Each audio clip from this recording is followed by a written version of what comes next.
Canal Escute Áudio Novel. Se inscreva. Novel Teoria Fanfic.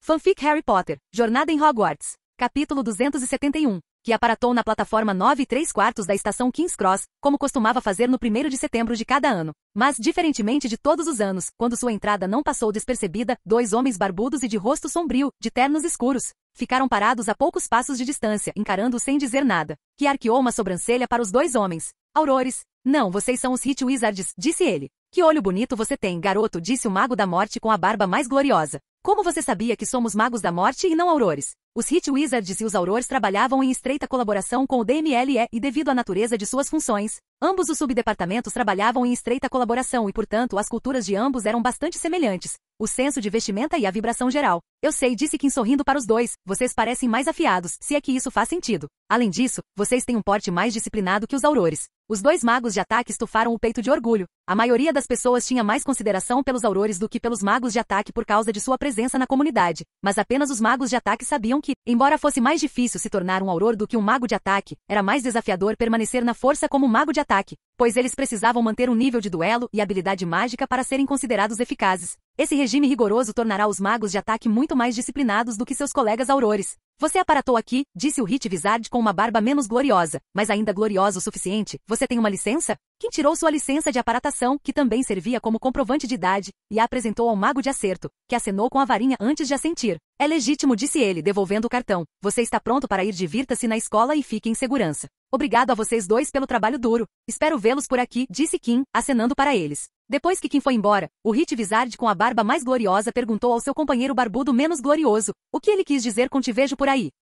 Provavelmente ele quis dizer que nos viu patrulhando Hogsmeade. Ah, isso faz sentido. Kim caminhou por entre a multidão de alunos e seus pais protetores, tentando garantir que seus filhos embarcassem no expresso de Hogwarts. A ameaça dos comensais da morte estava fresca na mente do público. Kim pegou seu lote de Adboy, colocou-o na lapela do terno marrom que usava sobre uma camisa preta e gravata e segurou a pasta no ombro. Olhou para trás para assistir a King's Cross no dia 1º de setembro pela última vez. Kim caminhou pelo trem com estudantes animados lotando os corredores. Ai, chefe, disse um deles, dando um tapinha no ombro de Kim. Eu sabia que te fariam chefe, parabéns, cara. Obrigado, disse Kim com um sorriso educado e repetiu tudo para o grupo de alunos que o pararam para parabenizá-lo. Obrigado. Kim chegou à cabine ampliada dos monitores e ao entrar, viu que muitos monitores já haviam chegado, e metade deles vestia suas vestes de Hogwarts. Mesmo sem olhar para seus rostos, Kim percebeu que eram monitores recém-chegados do 5º ano. Bom dia, meus caros monitores, disse Kim ao fechar a porta atrás de si, notando como todos os olhares se voltaram para seu distintivo. Estou realmente ansioso para trabalhar com todos vocês este ano, então vamos fazer com que seja divertido. Kim sentou-se no compartimento após os parabéns e tirou o relógio de bolso para verificar as horas.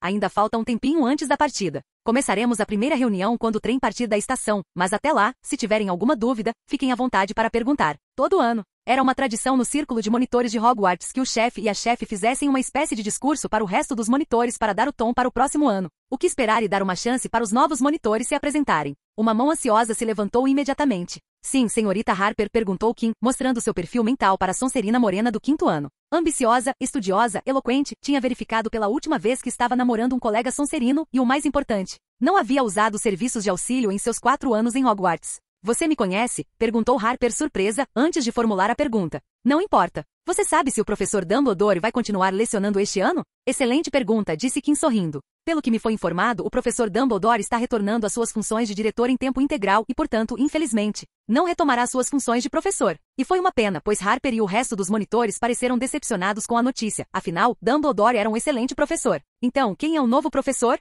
Perguntou Harper, que inicialmente duvidou que haveria um novo professor em Hogwarts porque Dumbledore havia começado a lecionar, mas depois de sua correspondência com sua fonte de Hogwarts, a sempre adorável matrona Pope Pomfrey, Kim descobriu que Dumbledore havia se afastado, e de acordo com Pope, o corpo docente havia sido informado sobre o novo professor, o que significava que Kim sabia da existência do novo professor, embora ele já soubesse quem seria. O novo professor vai ser. A porta do compartimento se abriu e na soleira estavam os monitores do 6º ano da Grifinória. Bom dia, Harry e Hermione, disse Kim aos dois formando o Esquadrão Dourado. Como vocês dois estão passando neste dia maravilhoso? Olá, Kim disse Hermione entrando no compartimento com seu malão, que subitamente flutuou até o bagageiro superior, e com a bagagem de Harry, que fechou a porta às pressas. Separando-se das pessoas, a maioria calouros que o encaravam descaradamente, algumas crianças até pressionaram o rosto contra as janelas de seus compartimentos para vê-lo. A fama de Harry havia disparado durante as férias de verão, após o incidente no ministério. E ele não parecia gostar da sensação de estar sob um holofote muito forte enquanto escurecia as janelas da porta do compartimento. Trabalhando duro, em Harry, disse Kim sorrindo, fazendo o menino que sobreviveu gemer. Parabéns, Kim, disse Hermione, notando o grupo de monitores chefes, mas acho que não é uma grande surpresa. Obrigada, Hermione. Eu também não ficarei surpresa se você for nomeada monitora-chefe no ano que vem, disse Kim. Ah, que brincadeira. Hermione dispensou a ideia, envergonhada, embora fosse evidente pela sua expressão que ela tinha gostado. A Kim, obrigada pelo cartão Aegis, que meus pais gostaram muito, principalmente depois que a pessoa chegou em casa para explicar tudo em detalhes, disse ela. Kim deu aos pais de Granger um cartão de contato para Aegis para que eles o guiassem para a casa deles quando ele os conheceu durante sua visita aos Genialidades Weasley. Eles escolheram proteger a casa? Perguntou Kim. Sim, disse Hermione, e Kim percebeu que ela estava feliz e aliviada com a decisão dos pais. E graças a Deus a pessoa era nascida trouxa, foi um dos motivos pelos quais eles prosseguiram com as proteções. É a mesma coisa para todos os que vivem na sociedade não mágica, disse Kim com um sorriso e um polegar para cima. Deixar as pessoas confortáveis é o primeiro passo para fechar uma venda bem-sucedida. Falando nisso, Harry interrompeu. Para onde você foi naquele dia? Ivy disse que você desapareceu às pressas. Lembrei-me de algo que tinha esquecido e, bem, precisava ser resolvido urgentemente, disse Kim com um sorriso envergonhado. Ele não podia contar a eles que o motivo de ter saído correndo da loja era que o grampo ilegal na casa de Amélia Bones o alertara sobre uma invasão, que se revelou liderada pelo próprio Lorde das Trevas. Ah, você cuidou daquilo que você lembrou? Sim, foi difícil, e eu mal consegui chegar a tempo, mas consegui. Ele teve que congelar vários comensais da morte, esfaquear Bellatrix Lestrange e resgatar Amélia com Voldemort o encarando. E depois disso, ele terminou com uma tarefa relativamente mais leve, sequestrar um Auror e desarmá-lo na frente do então chefe do Departamento de Defesa, que foi despertado de seus pensamentos por Harper. Kim, sobre o novo professor, ela perguntou. Ah, minhas desculpas, senhorita Harper, disse Kim, genuinamente arrependido por ter esquecido da conversa anterior. Sim, o novo professor. A porta do compartimento se abriu novamente, e eram os 2 monitores do 6º ano da Sonserina que tinham vindo ao compartimento dos monitores. Faz tempo, Malfoy, Parkinson, disse Kim, cumprimentando os recém-chegados com o mesmo sorriso que dera Harry e Hermione. Gostariam de ajuda com a bagagem?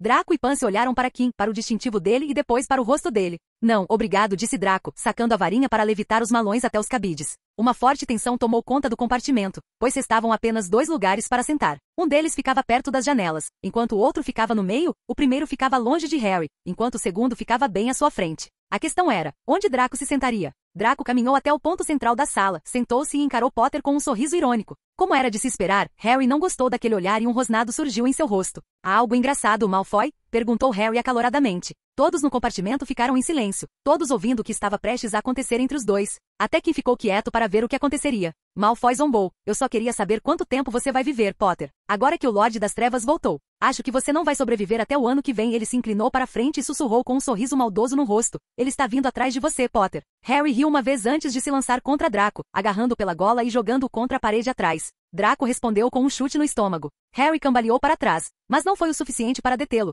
pois ele se lançou contra Draco novamente e, desta vez, acertou um soco em cheio no rosto de Draco. Foi nesse momento que o compartimento cheio de monitores entrou em ação e separou os 2 inimigos enquanto ambos tentavam se alcançar. Ele vai atrás de todos que você ama, Potter. Foda-se, Malfoy. Chega, disse Kim. Ele tinha visto o suficiente para entender onde a situação estava, e com um aceno de sua varinha falsa, correntes de aço surgiram das paredes atrás de Harry e Draco e os envolveram como garras do inferno, puxando os 2 garotos para trás, jogando-os contra a parede. O resto das pessoas recuou quando Kim se levantou e caminhou até os 2 amarrados. Escutem, eu realmente não me importo com o que vocês 2 pensam um do outro, e também não me importo com as brigas regulares entre Grifinória e Sonserina. Mas se eu vir isso acontecer e for o motivo pelo qual 2 dos seus grupos de amigos brigam, eu serei pessoalmente responsável pelas suas detenções, e acreditem. Ele olhou para os 2 com olhos inexpressivos. Vocês não vão gostar de mim depois dessas detenções. Você entende? Os 2 não responderam, apenas desviaram o olhar e abaixaram a cabeça. Kim os encarou por um momento antes que as correntes desaparecessem. Ele se virou para Harry e disse, não quero que você incite as pessoas contra os filhos de comensais da morte acusados.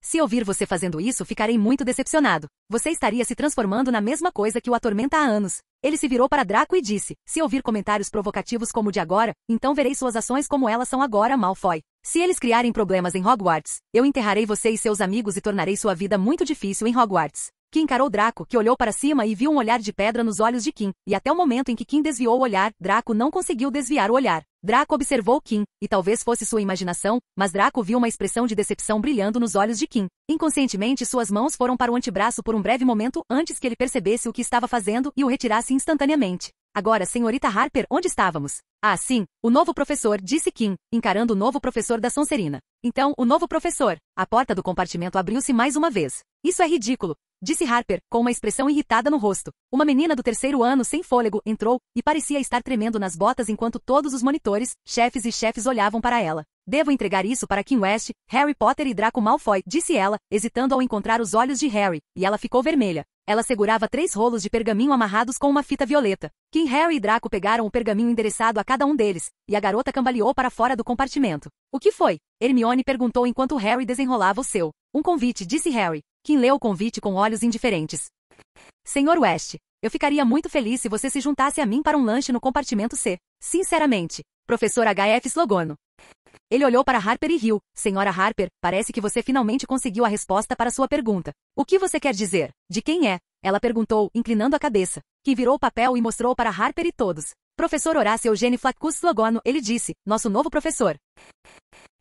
Capítulo 272. Após o discurso do chefe e da chefe, que atribuiu aos monitores os horários de patrulha e encerrou a reunião após responder a perguntas dos novos monitores. Vocês dois vêm? Kim perguntou a Draco e Harry. Harry e Draco se levantaram em silêncio, o que Kim interpretou como um acordo. Ele abriu a porta do compartimento e sorriu para a moça do carrinho de lanches que estava partindo da parte da frente do trem, onde ficava o compartimento dos monitores. Você gostaria de alguma coisa do carrinho, querida? Perguntou a moça do carrinho com seu sorriso com covinhas. Que olhou para o carrinho de lanches cheio de todos os tipos de doces, feijões de todos os sabores da Bertie Bott, chiclete Drobles Best, sapos de chocolate, pastéis de abóbora, bolos de caldeirão, varinhas de alcaçuz, entre muitos outros doces. Kim se perguntou se deveria comprar algo com os bolsos cheios de chocolate. Então, viu algo no carrinho que o fez sorrir. Um doce Weasley em lata, ele disse, dando uma foice em troca de uma variedade de doces que causavam diferentes efeitos engraçados ao comê-los. Ele agradeceu à vendedora do carrinho e se afastou da porta para que ela pudesse alcançar todas as outras pessoas dentro do compartimento do monitor. Olhou para Draco e Harry e perguntou, enquanto guardava a lata no bolso, vocês querem comprar alguma coisa?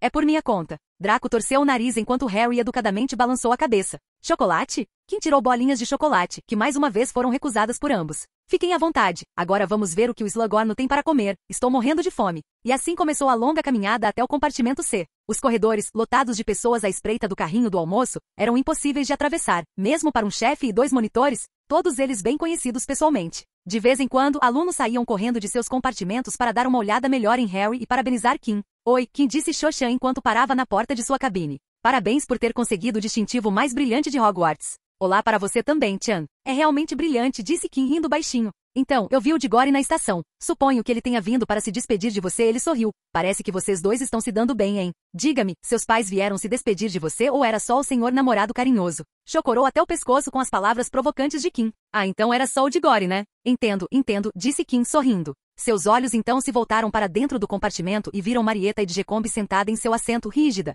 Ela desviou o rosto no momento em que Kim a encarou. Edgecombe disse Kim sorrindo, espero que você esteja bem. Marieta virou a cabeça na direção de Kim com um sorriso forçado e assentiu. Ela não disse nada. O sorriso de Kim se alargou, e ele pôde ver Marieta se contrair. Marieta havia se mantido discreta depois que Kim a ameaçou para não falar sobre o mas se assustou depois que Umbridge foi demitido e que estava no centro de todo o incidente. Vamos conversar mais tarde, Chan disse Kim quando percebeu que seus 2 companheiros estavam ficando inquietos esperando por ele. Kim junto com Harry e Draco seguiram em frente. Ao chegarem ao compartimento C, perceberam imediatamente que não eram os únicos convidados de Slughorn, embora, a julgar pelo entusiasmo com que Slughorn os recebeu, Harry Potter fosse o mais aguardado. Harry Potter, meu garoto, disse Slughorn, dando um pulo ao ver Harry Potter entrando em sua cabine. Slughorn parecia tão animado que sua grande barriga coberta de veludo parecia preencher todo o espaço restante na cabine. Sua cabeça calva e brilhante e seu grande bigode prateado brilhavam tão intensamente à luz do sol quanto os botões dourados de seu colete. Que bom te ver, que bom te ver. E você deve ser Draco Malfoy. Eu te vi há muito tempo, quando você era uma criancinha. Você me lembra muito seu pai. Ele virou o olhar para trás de Draco e Harry e esticou o pescoço gordo para espiar lá fora.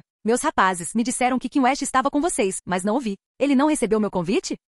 Draco e Harry finalmente depois da briga se entreolharam, imaginando quem deveria assumir a liderança. Foi Harry quem decidiu falar com o professor grandalhão. Ele está aqui, senhor, disse Harry e apontou para trás, para dentro do compartimento. Slughorn se virou e viu a multidão de convidados conversando entre si. Mas então seus olhos captaram um homem de cabelos negros, vestido com um terno marrom, que se destacava do resto do grupo. Ele estava de pé sobre a mesa de aperitivos, examinando as opções com os dedos trêmulos antes de irem até o prato e pegarem um enroladinho de salsicha com um palito. Kim West Slughorn caminhou em direção a Kim, que ergueu os olhos dos aperitivos com os rolinhos de salsicha nos lábios. Slughorn encarou Kim, sua mente percorrendo os pensamentos sobre Kim. Ele conhecia os West, sabia que eram importantes, reservados e, mais importante, ridiculamente ricos, embora se perguntasse por que não eram tão conhecidos. Ele só soubera da família quando viu Millicent Bagnold, a então ministra, e um impressionante grupo de funcionários de alto escalão do ministério caminhando com alguém. E quando Slughorn perguntou quem era a pessoa, recebeu o nome de George West. Slughorn decidiu usar suas conexões com o clube do Slug para descobrir mais sobre George West e, para sua surpresa, precisou contatar Lúcio Malfoy para descobrir mais sobre George West. Mesmo assim, Lúcio relutara em falar sobre George West ou os West em geral, e tudo o que conseguiu foi que eles eram extremamente ricos. Mas Slughorn sabia que havia muito mais por trás disso. Tentou descobrir mais por conta própria, procurou outros West. No entanto, exceto pela única vez em que viu George West, Slughorn nunca conheceu outro West. Nem sequer ouviu falar deles. Isso até o ano passado, quando viu o nome Kim West no canto de um jornal. Então, quando Dumbledore o procurou com Harry Potter a tiracolo, Slughorn já tinha um incentivo adicional para retornar a Hogwarts como professor. Ah, professor Slughorn, disse Kim com um leve sorriso. É um prazer conhecê-lo, e agradeço o convite para o almoço. Deixando isso de lado, eu, como chefe do corpo estudantil, gostaria de lhe dar as boas-vindas de volta à Escola de Magia e Bruxaria de Hogwarts. Slughorn riu descontroladamente enquanto apertava a mão de Kim com entusiasmo. Entendo por que te escolheram como chefe. Você parece mesmo adequado para o papel. Ouvi falar muito de você, West, o melhor da turma, com elogios vindos de todos os professores com quem conversei. Estou ansioso para te dar aulas este ano. E tenho certeza de que os alunos, especialmente os da Sonserina, ficariam animados em aprender com alguém que já foi o chefe da casa deles. Pois eu, por exemplo, mal posso esperar para assistir às suas aulas. Slughorn riu alegremente mais uma vez e deu tapinhas repetidos no ombro de Kim. Quando Slughorn terminou de conversar com Kim, virou-se para o outro hóspede, e foi então que a porta do compartimento se abriu e 3 pessoas entraram. Kim perdeu o fôlego ao ver as pessoas na porta. De repente, para Kim, não havia mais ninguém além deles e dele. Ele fez o palito desaparecer na mão e caminhou em direção a eles com uma emoção vívida nos olhos. Parecia que iam falar alguma coisa, mas Kim os envolveu em um abraço caloroso e amoroso, querendo transmitir a multiplicidade de emoções através daquele único gesto. Que até sentiu as lágrimas escorrerem ao abraçá-los com mais força. O que há de errado com você? Perguntou Ed, encarando Kim com um olhar estranho. Ele tentou empurrar Kim, mas os praticantes de Muay Thai e magia masculina não se mexeram. Marcos, o gentil do trio da Corvinal, aceitou o abraço e retribuiu, inconscientemente dando tapinhas nas costas de Kim. Não que não apreciemos o abraço, Kim, mas podemos saber por que o abraço repentino. Kim respirou fundo antes de encerrar o abraço e olhou para seus 2 melhores amigos com olhos alegres. Por 6 longos anos, viajei neste trem no 1º de setembro, e hoje é o 7º, e meu último. Nos últimos 5 anos, tentei encontrar vocês 2 neste trem, mas algum poder amaldiçoado, algo vil, impediu nossa união. Ele colocou as mãos nos ombros deles. Mas hoje parece que a maldição foi quebrada, e nossa amizade triunfou sobre as dificuldades e finalmente nos uniu. Cara, disse Ed, isso é legal, mas olha ao redor, por favor, que se virou para ficar cara a cara com sua linda, mas também carrancuda namorada. Daphne, disse Kim, aproximando-se dela, mesmo que tenha sido só alguns dias, sente sua falta. Daphne continuou a franzir as sobrancelhas enquanto olhava para o namorado sorridente. Ela queria conhecer Kim assim que embarcasse no trem, mas sabia que ele estaria ocupado com os negócios da monitora. Ela esperou pacientemente com Tracy em um compartimento que haviam ocupado para o grupo. Então chegou Marcos, logo seguido por Luna, e todos começaram a compartilhar suas histórias de verão. Mas isso foi até Ed chegar, e ao contrário dela e de Kim, Tracy e Ed não eram tão reservados quando se tratava de demonstrações públicas de afeto. Daphne e Marcos não conseguiam ficar constrangidos enquanto o casal, que não se via há quase um mês, se agredia, tentando compensar o tempo perdido. O casal, despreocupado, nem percebeu que Luna os encarava com seus olhos curiosos. O convite de Horácio Slughorn chegou na hora certa, pois Daphne não tinha certeza se aguentava mais. Marcos, Ed e ela tinham sido convidados. Ela ouvirá falar de Slughorn pelo pai, que lhe contará sobre o clube do Slug. Mesmo sem estar interessada em se juntar ao clube do Slug, sabia que Kim estaria lá, então achou que aceitar o convite não seria tão ruim. Quando ela finalmente chegou, como esperava, Kim estava lá, mas ele passou por ela e abraçou Marcos e Ed enquanto falava palavras estranhas sobre maldições, amizade e dificuldades. Daphne suspirou. Ela sabia da sua inclinação ocasional para o teatro, e não conseguia ficar brava com ele por muito tempo. Eu agradeceria se você não me ignorasse da próxima vez, disse ela, olhando para ele. Como eu poderia te ignorar? Disse Kim. Ele se inclinou e sussurrou enquanto beijava levemente a bochecha dela. Você é a mais deslumbrante de todos os cômodos. As bochechas de Daphne coraram e ela empurrou Kim, embora suas mãos não tivessem força. Não na frente de todo mundo. Kim sorriu gostando de ver Daphne corada. Era uma visão rara que ele só encontrara depois que os dois começaram a namorar. Ele queria ver mais. Kim e Daphne se viraram e viram Eve Potter parada, esperando para passar. Elas se afastaram, dando espaço para que ela passasse entre elas. Mas Eve não se mexeu e disse, você saiu tão abruptamente da última vez que nem se despediu direito. Os olhos de Daphne se estreitaram. Ela olhou fixamente para Kim, em busca de uma resposta. Eu a conheci durante minha visita à loja dos Weasley, disse Kim, mantendo a aparência normal, embora por dentro estivesse gemendo. Pois sabia por que Eve estava fazendo aquilo. Lá, tive que sair de repente por causa de uns negócios que surgiram. Entendo, disse Daphne, e sua expressão voltou à habitual expressão Daphnesque, embora estivesse incomodada por Kim ter se encontrado com Eve e ela não saber. A um chamado de Slughorn, todos se sentaram ao redor da mesa. Kim manteve o olhar voltado para a esquerda, onde Daphne estava sentada ao seu lado, tentando ignorar o olhar da direita, onde Eve estava sentada. Agora, você conhece todo mundo? Slughorn perguntou a Harry, a quem o professor fizera sentar ao seu lado. Blaise Zabini está no seu ano, é claro. Blaise e Harry trocaram um aceno de cabeça. Era o máximo que um Grifinório e um Sonserino dariam um ao outro, e os dois haviam alcançado esse nível depois de trabalharem juntos na AD por meses. Este é Cormac M. Selagem. Talvez vocês já tenham se encontrado. Não? M. Selagem, um jovem grande e de cabelos crespos, levantou a mão, e Harry e Neville acenaram de volta para ele. E este é Marcus Belby, não sei se... Ah, você conhece? Excelente. Mesmo que um grupo de pessoas nada não tenha conversado entre si, não houve um único membro da ADA que não tenha conversado com Marcus sobre sigilo e regras fora da sala precisa. E você deve conhecer Carmichael. Vocês dois têm jogado um contra o outro no campo de batalha de quadribol. Ed e Harry apenas se encararam sem rodeios. Tudo que ambos estavam dispostos a fazer era reconhecer a existência um do outro como organismos vivos com forma humana. E aqui temos West. Mas tenho certeza de que, como monitor, você deve conhecer o chefe. Concluiu Slughorn, que acenou educadamente para Harry, e mais uma vez houve uma onda de felicitações por Kim ter se tornado o monitor-chefe. Bem, isso é muito agradável, disse Slughorn, aconchegado. Uma chance de conhecer vocês um pouco melhor. Aqui peguem um guardanapo. Eu mesmo preparei meu almoço. O carrinho, pelo que me lembro, está cheio de varinhas de alcaçuz, e o sistema digestivo de um pobre velho não está à altura dessas coisas. Fazão, Belby. Marcus se apressou e aceitou o que parecia ser metade de um fazão frio. Eu estava contando ao jovem Marcus aqui que tive o prazer de ensinar o tio Damocles dele, disse Slughorn a todos, agora passando uma cesta de pãezinhos. Mago excepcional, excepcional, e sua ordem de Merlin muito merecida. Você vê muito seu tio, Marcus. Marcus esperou até que ele transferisse um pouco do fazão para o prato antes de responder. Não muito dele, não. Bem, claro, eu diria que ele está ocupado, disse Slughorn, olhando interrogativamente para Belby. Duvido que ele tenha inventado a poção acônito sem muito trabalho. Tenho certeza de que ele fez a sua parte do trabalho duro, disse Marcus, colocando um pãozinho no prato. Não vejo meu tio há anos. Meu pai e meu tio não se dão muito bem.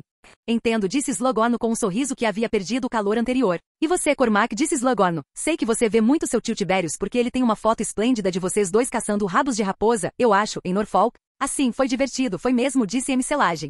Fomos com Bert Higgs e Rufus Cringeor. Isso foi antes de ele se tornar o chefe do DMLE, obviamente. Ah, você conhece Bert e Rufus também? Sorriu Slughorn, agora oferecendo. Em torno de uma pequena bandeja de tortas. Falando nisso, ele se virou para Susan Bones. Querida, como está sua tia? Soube do ataque à casa dela. Ela deve ter ficado arrasada. Como os tempos estão, a casa do ministro foi atacada. Isso nunca teria acontecido antes. Ele divagou em longas reminiscências sobre a ampla gama de tópicos que faziam Slughorn parecer importante e bem relacionado, o que na verdade ele era. Mas a ostentação estava ficando um pouco demais para todos. A tarde avançou com mais anedotas sobre os ilustres bruxos que Slughorn havia ensinado, todos os quais ficaram encantados em se juntar ao Clube do Slug. O Clube do Slug era um clube social e gastronômico fora do horário comercial, composto pelos alunos mais queridos e, às vezes, famosos de Horácio Slughorn em Hogwarts. Ao longo do ano letivo, Slughorn organizava vários encontros do clube, frequentemente jantares com comida requintada. Slughorn conduzia as conversas para conhecer melhor os membros e incentivá-los a se relacionarem. Para as festas mais importantes, ele convidava ex-membros famosos para impressionar. O objetivo de Slughorn era cultivar talentos e dar aos seus favoritos um empurrãozinho rumo à fama e à fortuna, na esperança de colher os benefícios de sua conexão com eles quando se tornassem os altos pilotos que ele esperava que fossem. Finalmente, o trem emergiu de mais um longo trecho nevoado em direção ao pôr do sol vermelho. Slughorn olhou ao redor, piscando no crepúsculo. Meu Deus, já está escurecendo. Não percebi que acenderam as lâmpadas. É melhor vocês irem se trocar, todos vocês. M. Selagem, vocês precisam passar por aqui e pegar emprestado aquele livro sobre rabos de cavalo. Harry Blaise, sempre que passarem por aqui. O mesmo vale para você, Eve, disse ele, abrindo um sorriso. Tenho muitas histórias sobre sua mãe que acho que você se interessaria. Ed, você também precisa sentar comigo um dia. Vou te contar sobre Genog Jones, ela foi minha aluna, e acho que você a conhece das arpias de Oliade. Ele se virou para Kim. Kim, vamos tomar um chá quando você aparecer durante os deveres de chefe. Daphne, querida, você sabia que eu era uma espécie de casamenteiro para seus pais. Estou feliz que isso tenha acabado, murmurou Marcus depois que eles saíram do compartimento C. Ele é um homem estranho, não é? Não vou voltar se ele me convidar da próxima vez, disse Kim sem rodeios. Por quê? Achei divertido, disse Ed, esticando os braços acima da cabeça. Embora tenha sido um pouco longo. Como será que a Tracy está se saindo com a Luna? O clube do Slug pode ser um bom lugar, sem dúvida, disse Kim para Ed, mas para todos aqui, não faz muito bem. Talvez para Marcus, mas ele foi rejeitado. O que você quer dizer? Por que Marcus foi rejeitado? Perguntou Ed, franzindo a testa. O clube do Slug é sobre criar conexões, começou Kim. Slughorn construiu uma longa história convidando estudantes influentes para seu clube e criou uma rede de pessoas influentes em altos cargos. O que ele faz é permitir que os estudantes usem essas conexões, e dá a esses estudantes a chance de terem carreiras de primeira linha pela frente. Ajudar os outros a se tornarem famosos rendeu a Slughorn influência, como a possibilidade de recomendar o próximo membro júnior do escritório de ligação dos Goblins, e vários benefícios como ingressos grátis para qualquer partida das Oleander Harpies ou uma caixa de sua fruta exótica favorita. Daphne e eu temos conexões que excedem as de Slughorn. O mesmo vale para Malfoy. Os Potters têm sua posição única, seu pai é um auror exaltado e membro da Suprema Corte dos Bruxos, então eles também não ganharão muito com Slughorn. Zabini e Selagem definitivamente se beneficiarão de Slughorn, então é bom para eles. Ele passou o braço em volta do ombro de Ed. Você é o prospecto amador mais popular de todas as Ilhas Britânicas, então, contanto que não estrague tudo, praticamente não precisa da ajuda de Slughorn. Ele poderia ter lhe fornecido um bom agente, mas com a sua popularidade, os bons se aglomerariam ao seu redor, implorando para que você se juntasse a eles. Ed estufou o peito. Ele sabia que era simplesmente incrível, mas ouvir isso era bom. Agora Marcus, se conhecesse melhor seu tio que mudou o paradigma, Slughorn teria se juntado a ele tanto quanto todos os outros, mas como Marcus não o fez. Não falou com ele depois que revelou sua situação familiar, disse Kim. Slughorn não está interessado em alunos que não lhe deem retorno. Ele não acha que Marcus tenha algo a oferecer, então simplesmente o cortou. É assim que o clube do Slug funciona. Marcus abaixou a cabeça. Isso significava que ele não tinha nenhum valor pessoal? Slughorn é um tolo por não considerar Marcus, disse Kim fazendo Marcus levantar a cabeça. Pergunte a qualquer um na promotoria, e eles dirão quem é o verdadeiro chefe. Ele olhou para Marcus. E retiro o que disse, você não precisa do Slughorn. Você tem conexões muito maiores que as dele. Marcus disse. O quê? Kim, eu não conheço meu tio. Quem está falando do tio? Perguntou Kim apontando para si mesmo. Você me tem como sua conexão. Você literalmente não pode ter uma conexão melhor do que eu. Tudo que Slughorn puder oferecer, eu posso fazer melhor. Marcus olhou para Kim, que agora imitava Ed com sua expressão de eu sou simplesmente incrível. Marcus sorriu. Kim tinha razão. Ele tinha conexões melhores que Slughorn, muito, muito melhores. Da próxima vez iremos a Hogsmeade. É por minha conta, disse Marcus. Sério? Legal, disseram Kim e Ed. Capítulo 273. O salão principal, com suas 4 longas mesas das casas e a mesa dos professores no topo da sala, estava decorado, como de costume, com velas flutuantes que faziam os pratos abaixo brilharem e cintilarem. Os alunos de Hogwarts enchiam a sala com suas vozes e palavras, trazendo de volta ao castelo a vida e a energia que lhe faltavam nos últimos 2 meses. À mesa dos professores, os professores observavam os alunos com sorrisos nos rostos. Dumbledore se levantou com seus olhos brilhantes e um sorriso barbudo. Levantou a mão, e a conversa e as risadas que ecoavam pelo salão cessaram quase instantaneamente. Uma ótima noite para vocês, disse ele, sorrindo largamente, com os braços abertos como se quisesse abraçar toda a sala. Agora, aos nossos novos alunos, bem-vindos. Aos nossos antigos alunos, bem-vindos de volta. Mais um ano repleto de aprendizado mágico os aguarda. Os alunos selecionados do primeiro ano encaravam o novo diretor com ouvidos atentos, como se cada palavra de Dumbledore fosse a verdade da magia. O nervosismo pré-cerimônia de seleção havia desaparecido, e agora vestidos com as cores de suas casas, eles observavam tudo, desde a cor do teto encantado até os rabiscos ciscados na mesa com olhares curiosos. E o Sr. Filch, nosso zelador, me pediu para dizer que há uma proibição total à compra de qualquer item de brincadeira na loja chamada Genialidades Weasley. Kim pegou seu doce Weasley em lata. Passou os doces para seus colegas da Corvinal e compartilhou um sorriso com aqueles que entenderam as piadas enquanto piscava para os alunos do primeiro ano da Corvinal que observavam com os olhos enquanto o monitor-chefe violava as regras na frente deles. Aqueles que desejam jogar em seus times de quadribol devem dar seus nomes aos seus chefes de casa, como de costume. As palavras de Dumbledore fizeram com que os Corvinais se interessassem em jogar quadribol pela casa e se voltassem para Ed, que eles sabiam ser o novo capitão, pois Flitwick tinha vindo pessoalmente para parabenizá-lo por ter conseguido o cargo e havia entregado a Ed o broche de capitão. Temos o prazer de receber um novo membro da equipe este ano. O professor Slughorn se levantou, sua cabeça calva brilhando à luz das velas, sua grande barriga de colete lançando sombras sobre a mesa abaixo. É um antigo colega meu que concordou em retomar seu antigo cargo de mestre de poções. Poções? Poções? A palavra ecoou por todo o salão enquanto as pessoas se perguntavam se tinham ouvido direito. O professor Snape, enquanto isso, disse Dumbledore, elevando a voz para que ela ecoasse sobre todos os murmúrios. Assumirá o cargo de professor de defesa contra as artes das trevas. Eu sabia, disse Ed, erguendo o punho, alto o suficiente para atrair muitos olhares. Ele não se importou, estava encarando Kim Marcus. Eu disse ano passado que o morcego ia pôr as mãos sujas no posto de Cat. Ah, eu estava certo.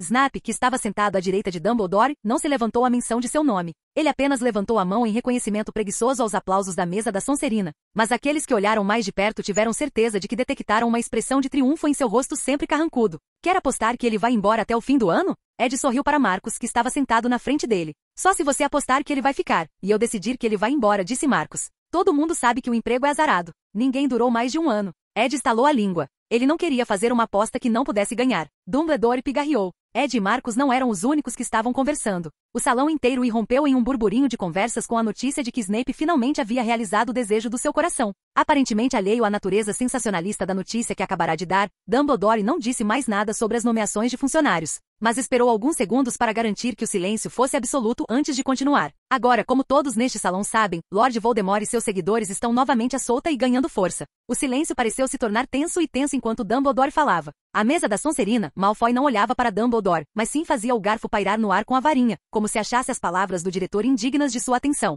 Não posso enfatizar o suficiente o quão perigosa é a situação atual e o cuidado que cada um de nós em Hogwarts deve ter para garantir nossa segurança. As fortificações mágicas do castelo foram reforçadas durante o verão, estamos protegidos de maneiras novas e mais poderosas, mas ainda devemos nos proteger escrupulosamente contra descuidos por parte de qualquer aluno ou membro da equipe. Peço, portanto, que obedeçam a quaisquer restrições de segurança que seus professores possam impor, por mais incomodas que as considerem. Em particular, a regra de que você não deve sair da cama depois do horário. Dumbledore parou por um segundo e encarou Kim sentado na corvinal, que não encarou o diretor. Imploro a todos vocês que, caso notem algo estranho ou suspeito dentro ou fora do castelo, relatem imediatamente a um membro da equipe. Confio em vocês para se comportarem, sempre, com o máximo respeito pela sua segurança e pela dos outros. Os olhos azuis de Dumbledore percorreram os alunos antes que ele sorrisse mais uma vez. Mas agora suas camas aguardam, tão quentinhas e confortáveis quanto vocês poderiam desejar. E eu sei que sua maior prioridade é estar bem descansado para as aulas de amanhã. Portanto, vamos dizer boa noite. Pip, pip. Com o habitual ruído ensurdecedor de raspagem, os bancos foram recuados e as centenas de alunos começaram a sair do salão principal em direção aos seus dormitórios,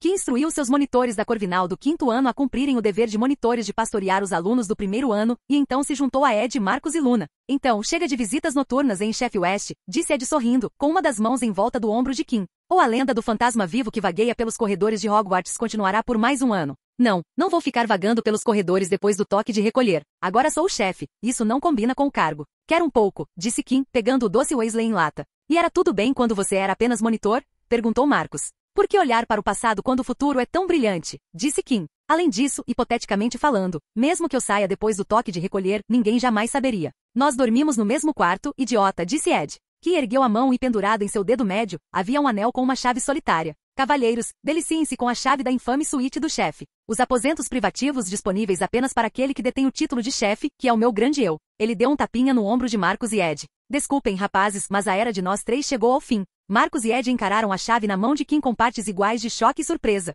Não haviam considerado que com a posição de Kim como chefe, chegaria a hora de ele ter que sair dos dormitórios da Corvinal. Droga, eu devia ter mirado no chefe também, disse Ed, arrancando a chave de Kim. Tem certeza de que só tem espaço para uma pessoa? Quer dizer, quanto espaço duas pessoas ocupam? Não sou de me gabar, mas não ocupo muito espaço, então que tal? Ei, não me deixe de fora, disse Marcus. Eu também quero morar na minha própria suíte. Kim sorriu enquanto seus ombros relaxavam. Os três eram colegas de quarto havia 6 anos. O dormitório deles era um lugar cheio de memórias para os três. Representava muita coisa na vida dos três. Nos últimos 6 anos, eles passaram mais tempo naquele dormitório do que em suas próprias casas. Ouvir que haveria alguma mudança naquele dormitório foi uma mudança significativa. Ele tinha certeza de que Marcus e Ed estavam incomodados com a mudança dele, mas vê-los fazendo piadas o tranquilizou. Ainda vou te encontrar amanhã de manhã para o treino, disse Kim para Ed e depois se virou para Marcus, e estarei lá no café da manhã. Ainda vou assistir às aulas com você. Droga, provavelmente vou passar um tempo na sala comunal. Só não estarei lá à noite. Calha a boca. Não quero falar sobre isso, disse Ed. E você sabe, estarei livre depois do Natal. Não conte isso a ninguém ainda, mas não estarei mais na Eid depois do Natal. O quê? Isso deixou ambos perplexos. Eid era sinônimo de Kim. Eid fazia parte de Kim e também era o contrário. Só de pensar em que não fazendo Eid naquele escritório parecia estranho e antinatural. Então, vocês vão fechar a Eid? Perguntou Marcus. Kim balançou a cabeça. Não, a Eid não vai fechar. Vou passar a responsabilidade para outra pessoa, meu sucessor. Quem? É segredo. Todo mundo vai saber quando eu anunciar, o que vai acontecer em breve, provavelmente depois de amanhã. É a Luna? Não é a Luna. Ela sabe quem é, perguntou Marcus, mas então estreitou os olhos para Kim. Você ainda não contou a ela, contou? Kim balançou a cabeça. Ele não tivera a chance de conversar sobre isso com Luna. Iria falar com ela no dia seguinte. Só esperava que ela reagisse como ele achava que reagiria. Droga, já é só um começo de ano, murmurou Ed. O Snape deixou a aula de poções para dar aula de Cat. Você vai sair do dormitório. E agora a Eid vai ser administrada sem você. Por outra pessoa, ele fez uma careta como se tivesse comido algo estranho. Simplesmente não parece certo. Alguma outra surpresa que você queira compartilhar conosco? Perguntou Marcus, pensando o mesmo que Ed.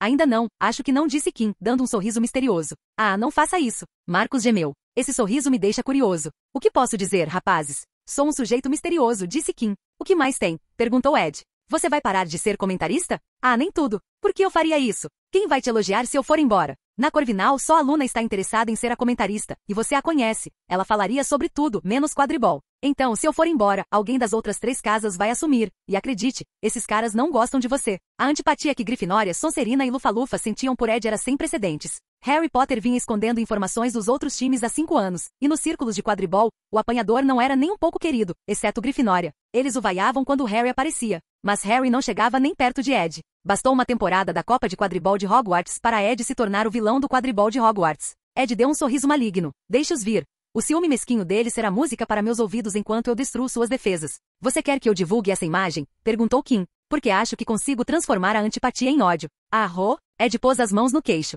Isso não parece ruim. Marcus encarou seus 2 melhores amigos enquanto eles se esforçavam para formular como fazer Ed ser ainda mais odiado. Às vezes, ele se perguntava se era o único som entre eles. Kim podia estar se mudando, mas parecia que nada iria mudar para os 3 amigos. Quebra de cena. Kim entrou na suíte do chefe pela primeira vez após cumprir suas obrigações diárias como chefe. Ela era guardada por um retrato do primeiro chefe de Hogwarts, e atrás dele havia uma porta trancada cuja chave Kim tinha. Ele circulou pelos novos aposentos e avaliou o terreno. A suíte era maior que o seu dormitório, porém, ao contrário do dormitório, ele moraria sozinho ali. Havia uma sala de estar exclusiva, um quarto espaçoso, um closet, uma banheira embutida no banheiro e todo o espaço de que qualquer estudante precisaria. Depois de arrombarem a banheira, Kim sentou-se em sua nova cama, vestindo apenas suas roupas de dormir. Ele enfiou a mão na camisa e tirou uma fina corrente de prata do pescoço. Nessa corrente pendia um pingente em forma de triângulo com um círculo dentro, atravessado por uma linha, o símbolo das relíquias da morte. Que envolveu o pingente com o punho e, ao abri-lo, encontrou a pedra da ressurreição negra em sua palma. Era o objeto das lendas e dos contos urbanos capaz de invocar as almas dos mortos de volta ao plano mortal. Agora vamos ver o que você pode me ensinar sobre a alma, disse Kim com uma profunda e crescente curiosidade e desejo de aprender escondidos atrás dos olhos. Era a hora de dar o primeiro passo para completar a trindade.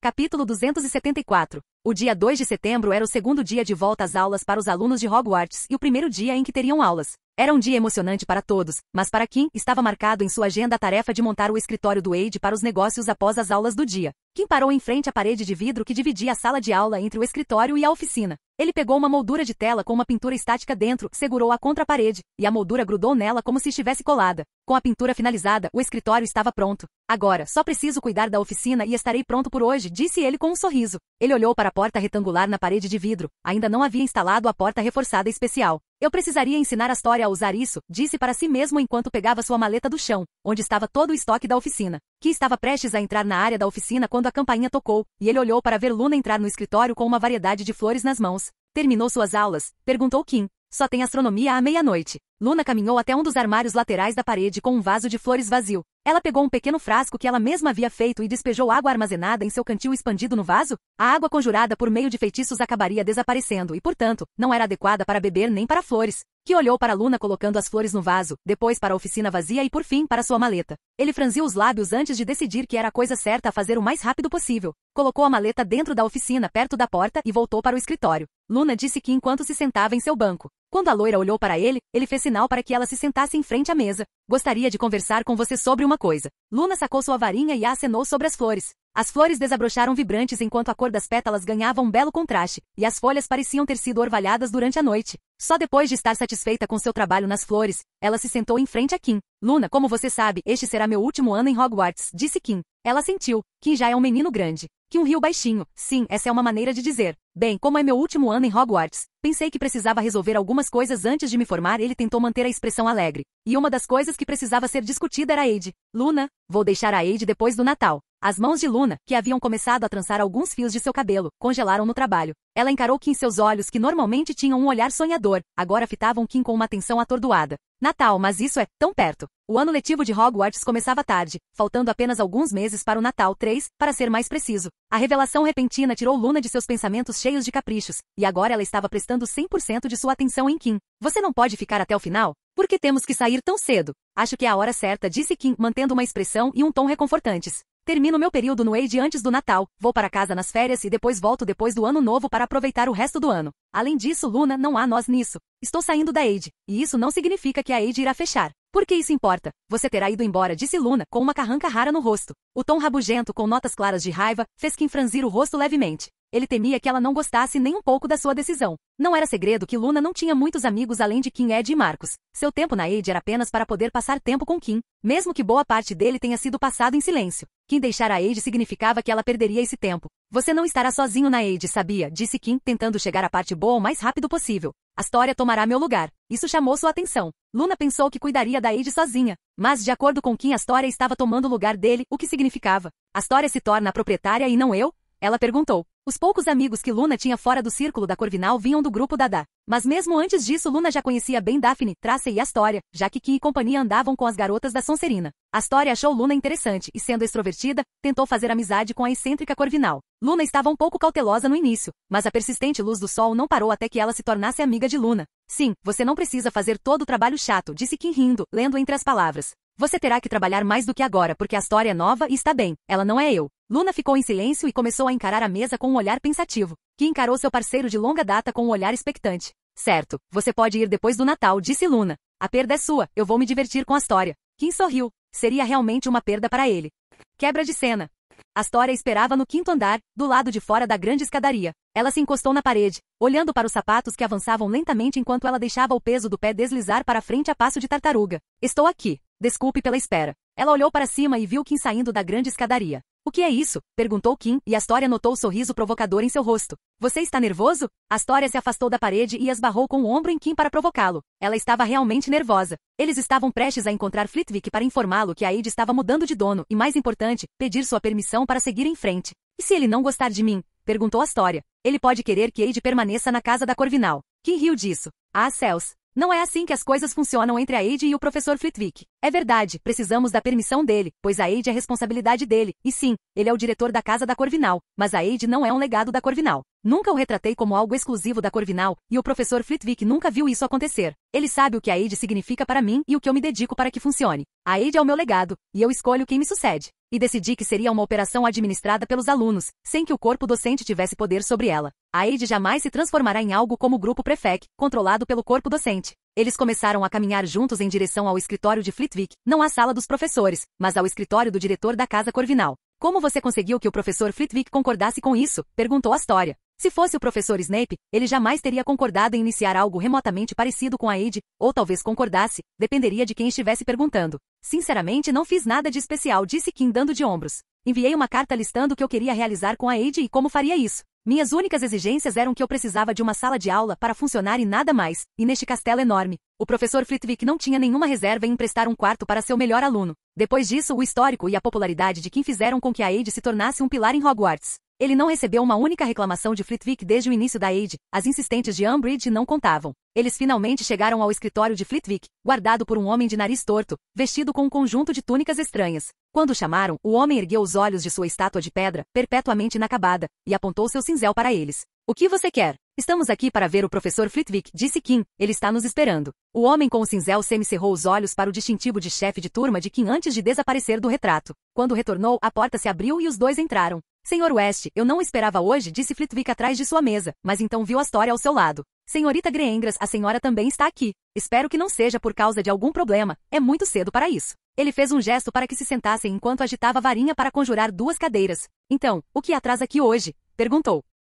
Kim e Astoria trocaram um olhar antes de Kim começar. Professor, decidi me aposentar da Aide, e a senhora Greengras aqui vai me suceder como minha sucessora. Flitwick guinchou com a notícia repentina. Ele se levantou da cadeira e se inclinou para a frente sobre a mesa. Senhor West, esta é uma notícia tão importante. Quer dizer, quando, como ele olhou para Astoria. Gostaria de saber alguns detalhes. A história começa na semana que vem e vai trabalhar comigo para aprender até o Natal, que é quando eu me aposentar, disse Kim. Razão pela qual estamos aqui é que você foi quem me deu a permissão para começar a Aide, e como estou saindo, a responsabilidade recai sobre a história. Então queremos saber se você concordaria em apoiá-la daqui para frente. A relação de confiança que Kim e Flitwick construíram era forte, e essa foi a razão pela qual Flitwick não interferiu nem supervisionou Aide de nenhuma forma durante todos os 5 anos. Mas esse não foi o caso entre ele e a história. Kim queria saber se o status quo permaneceria o mesmo. Ele não queria nenhuma interferência do corpo docente no Aide. Flitwick olhou para Kim e Astoria por um longo e duro momento. Os 2 alunos permaneceram imóveis sob o olhar atento dos meio-goblins. Senhor West, o senhor acha que a senhorita Greengras será adequada para assumir a Aide? Posso confiar nela para manter a mesma integridade e os mesmos padrões que o senhor construiu e que eu espero? Perguntou Flitwick. Não foi Kim quem respondeu a pergunta.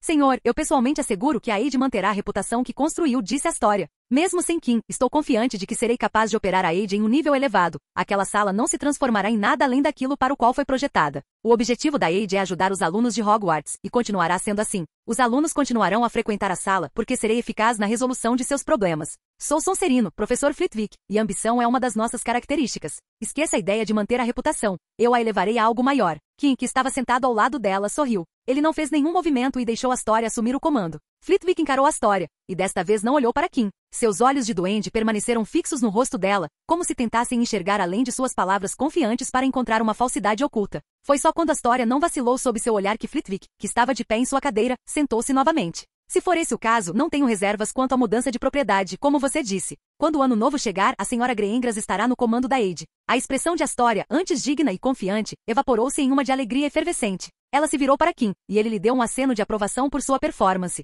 Astoria Greyengras estava pronta para assumir a Aide. Quebra de cena. No dia seguinte, durante o café da manhã, os alunos de Hogwarts se reuniram no salão principal para começar o dia com uma refeição farta antes de prosseguir para um novo dia de aulas. Em meio ao barulho de talheres tilintando e alunos conversando, Flitwick se virou para McGonagall, que assentiu. O professor de feitiços levantou-se da cadeira e encostou a varinha na garganta.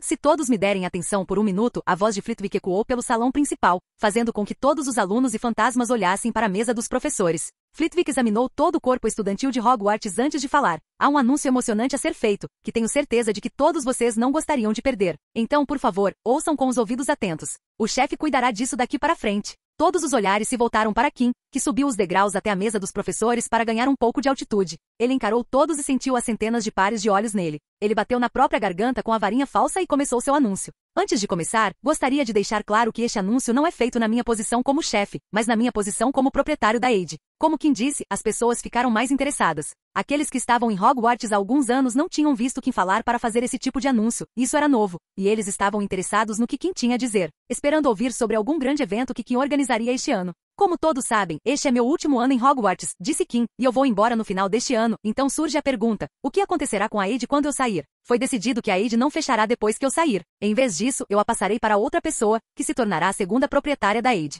Muitos olhares se voltaram para Luna e a encontraram exibindo um grande capacete que lembrava um pedaço de grama alta, que olhou para todos. Era a hora. Era um anúncio da Aide, e ficaria incompleto sem um pouco de teatralidade. Se todos vocês levantarem seus pratos, encontrarão algo muito interessante grudado no fundo. Instantaneamente, todos olharam para seus pratos. Parecia normal para eles. Eles os levantaram para ver o que Kim estava falando. Aqueles que tinham comida em seus pratos deslizaram as mãos por baixo do prato para tatear em busca da surpresa, enquanto outros viraram os seus. Era um cartão Aide, com as palavras Aide escritas nele, mas era um cartão diferente dos cartões comuns que todos estavam acostumados a ver. O fundo preto desapareceu, substituído por um tom profundo e luxuoso de veludo magenta, e nele estava escrito, com marcantes palavras prateadas, o nome do sucessor. Em algum lugar na mesa da Grifinória, uma certa garota com cabelos castanhos e espessos gritou por trás do punho enquanto pegava sua varinha para conjurar uma caixa e um par de luvas que ela colocou para transferir cuidadosamente a carta para a caixa. Apresento a vocês, todos ouviram a voz de Kim novamente, e ficaram surpresos ao ver a pessoa cujo nome estava no cartão ao lado de Kim Astoria Greyengras da Aide.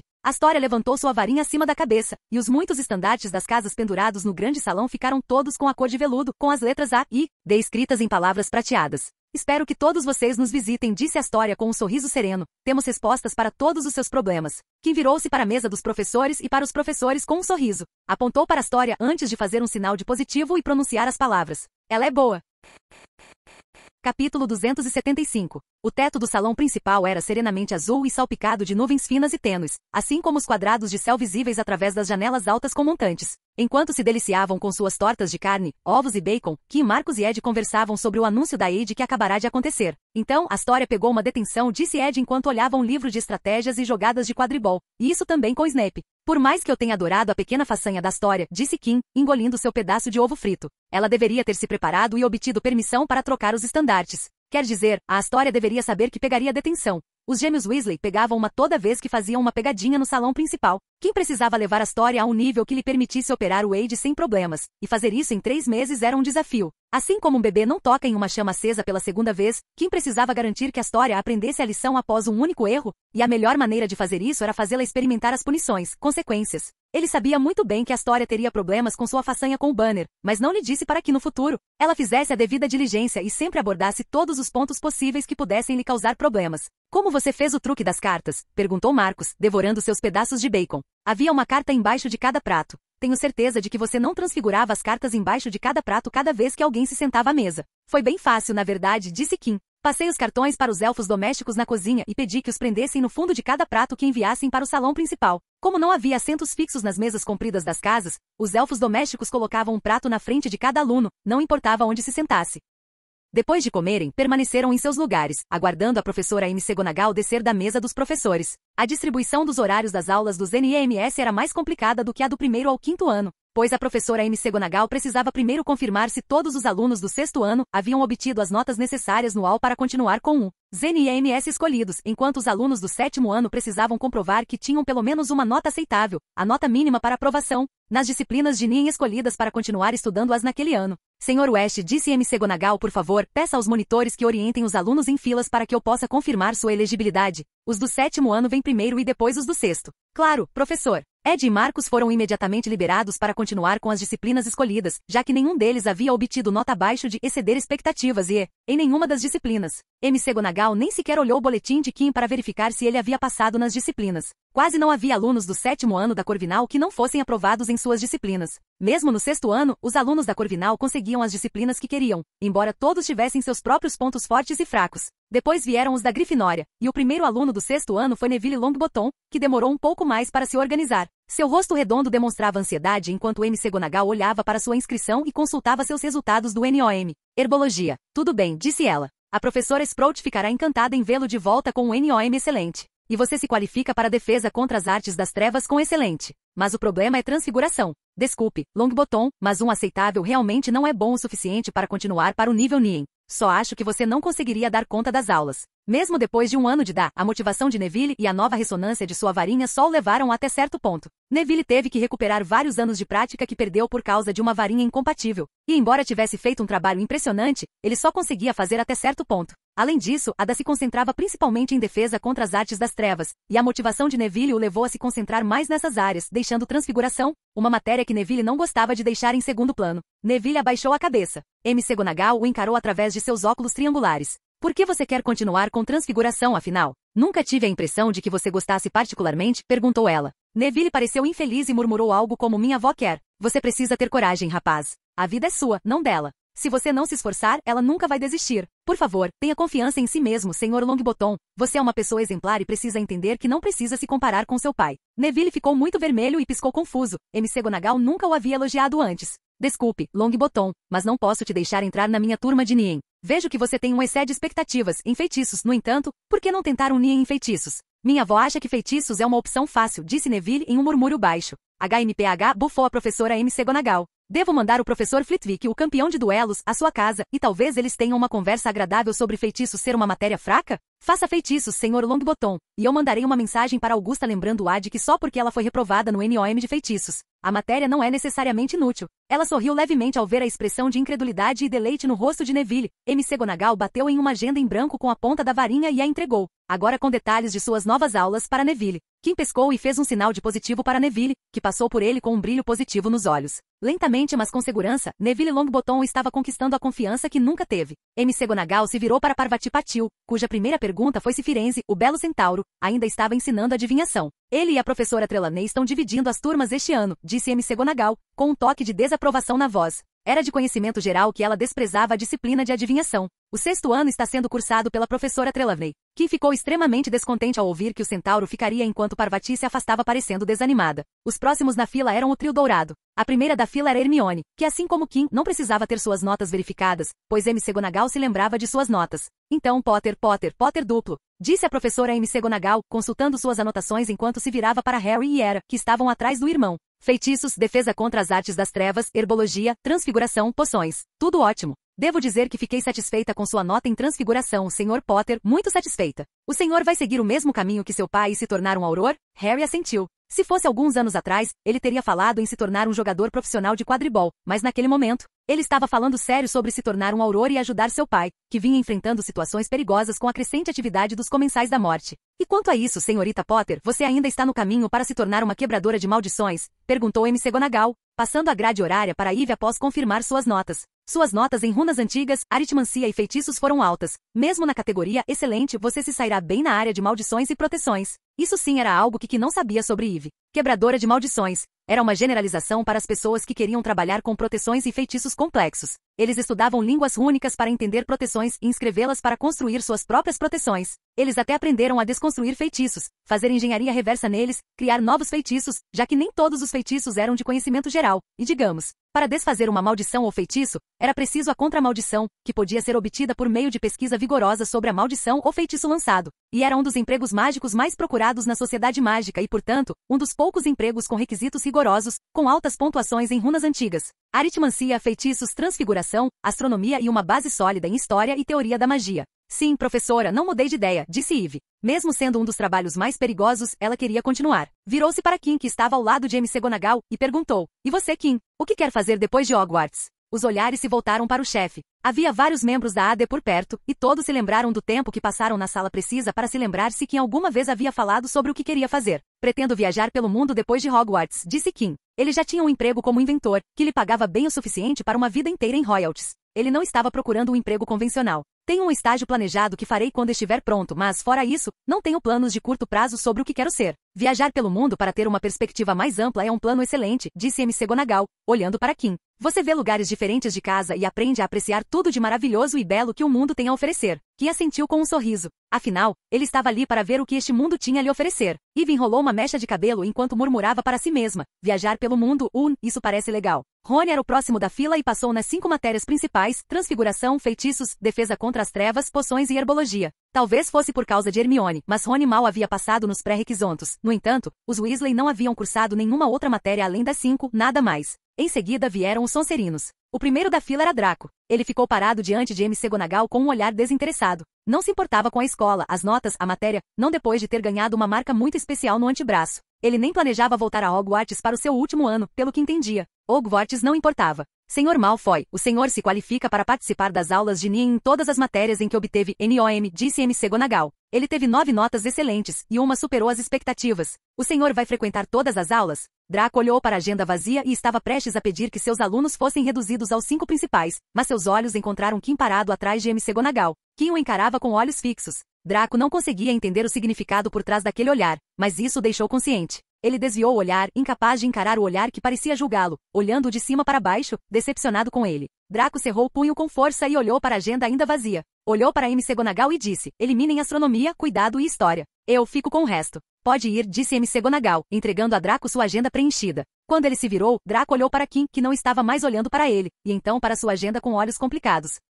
"A próxima é Daphne Greengrass", disse Kim enquanto observava Daphne sair da fila da Sonserina e ficar na frente de McGonagall. "Senhora Greengrass, seu ano tem apenas alguns alunos que almejam curandeiros, e não sei quantos se formarão com requisitos suficientes para curandeiros", disse McGonagall com um suspiro enquanto olhava para Daphne. "Espero que não tenha mudado de ideia. Meu objetivo de me tornar uma curandeira está definido, professora." "Não vou mudá-lo nunca", disse Daphne. Ela olhou para Kim. Ele era a razão pela qual ela podia estudar e aprender sem a pressão iminente de apressar as coisas. Sem Kim, a doença de Astoria continuaria a borbulhar dentro de seu corpo. "Ótimo, ótimo", disse McGonagall, suspirando de alívio. Uma de suas responsabilidades era garantir que os alunos que almejavam carreiras com altos requisitos não se afastassem delas. Ela vinha tendo problemas com aurores há muito tempo, desde que Snape começara a lecionar. Os aurores selecionavam apenas os melhores, e eles, por sua vez, não estavam tendo problemas, já que aqueles que se saíam bem na difícil turma de Snape eram elites. Mas McGonagall tinha um problema, pois o número de candidatos vinha diminuindo ao longo dos anos. Ela se virou para Kim. "Senhor West, o senhor tem aprendido com a Pope. Por que não tenta ser um curandeiro?"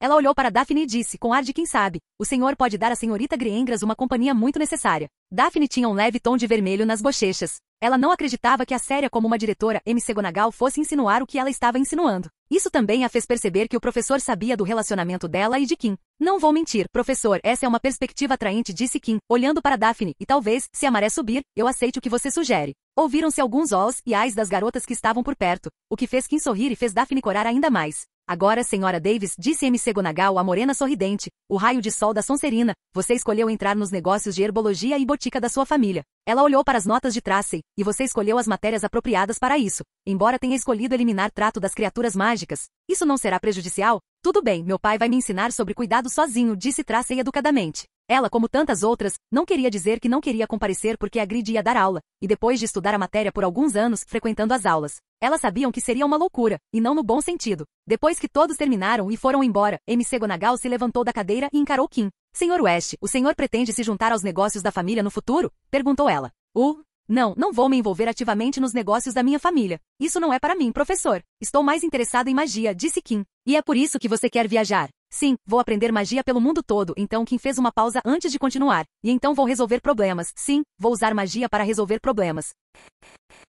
Canal Escute Áudio Novel. Capítulo 276. Em Hogwarts, as pessoas que frequentavam uma aula específica eram decididas com base no número de pessoas que frequentavam a disciplina. Para disciplinas básicas como feitiços, poções, herbologia, transfiguração, defesa contra as artes das trevas, trato das criaturas mágicas e história da magia, astronomia, onde muitos alunos frequentavam, as aulas eram divididas em grupos de 2 casas de Hogwarts. Mas para disciplinas como runas antigas, aritmancia e adivinhação, que não eram escolhidas por todos os alunos, essas aulas eram reunidas em uma única turma, onde todos os alunos das casas estudavam juntos. Esse modelo foi ajustado para o nível Nien, alunos do 6º e 7º ano. Os alunos do Nien tinham a opção absoluta de cursar apenas as disciplinas que precisavam ou gostavam. Se uma disciplina tivesse muitos alunos, eles seriam divididos em 2 turmas, caso contrário, haveria apenas uma turma. Mesmo nos anos do Nien, defesa contra as artes das trevas ainda tinha alunos suficientes para 2 turmas. Era uma matéria popular o suficiente para que nem mesmo a perspectiva de Snape diminuísse o número de alunos. Os alunos do 7º ano da Corvinal e da Grifinória esperavam do lado de fora da sala de aula, em uma fila, aguardando que ela se abrisse para poderem entrar. A porta da sala se abriu enquanto eles conversavam, e Snape saiu para o corredor, seu rosto pálido emoldurado como sempre por 2 cortinas de pelos oleosos.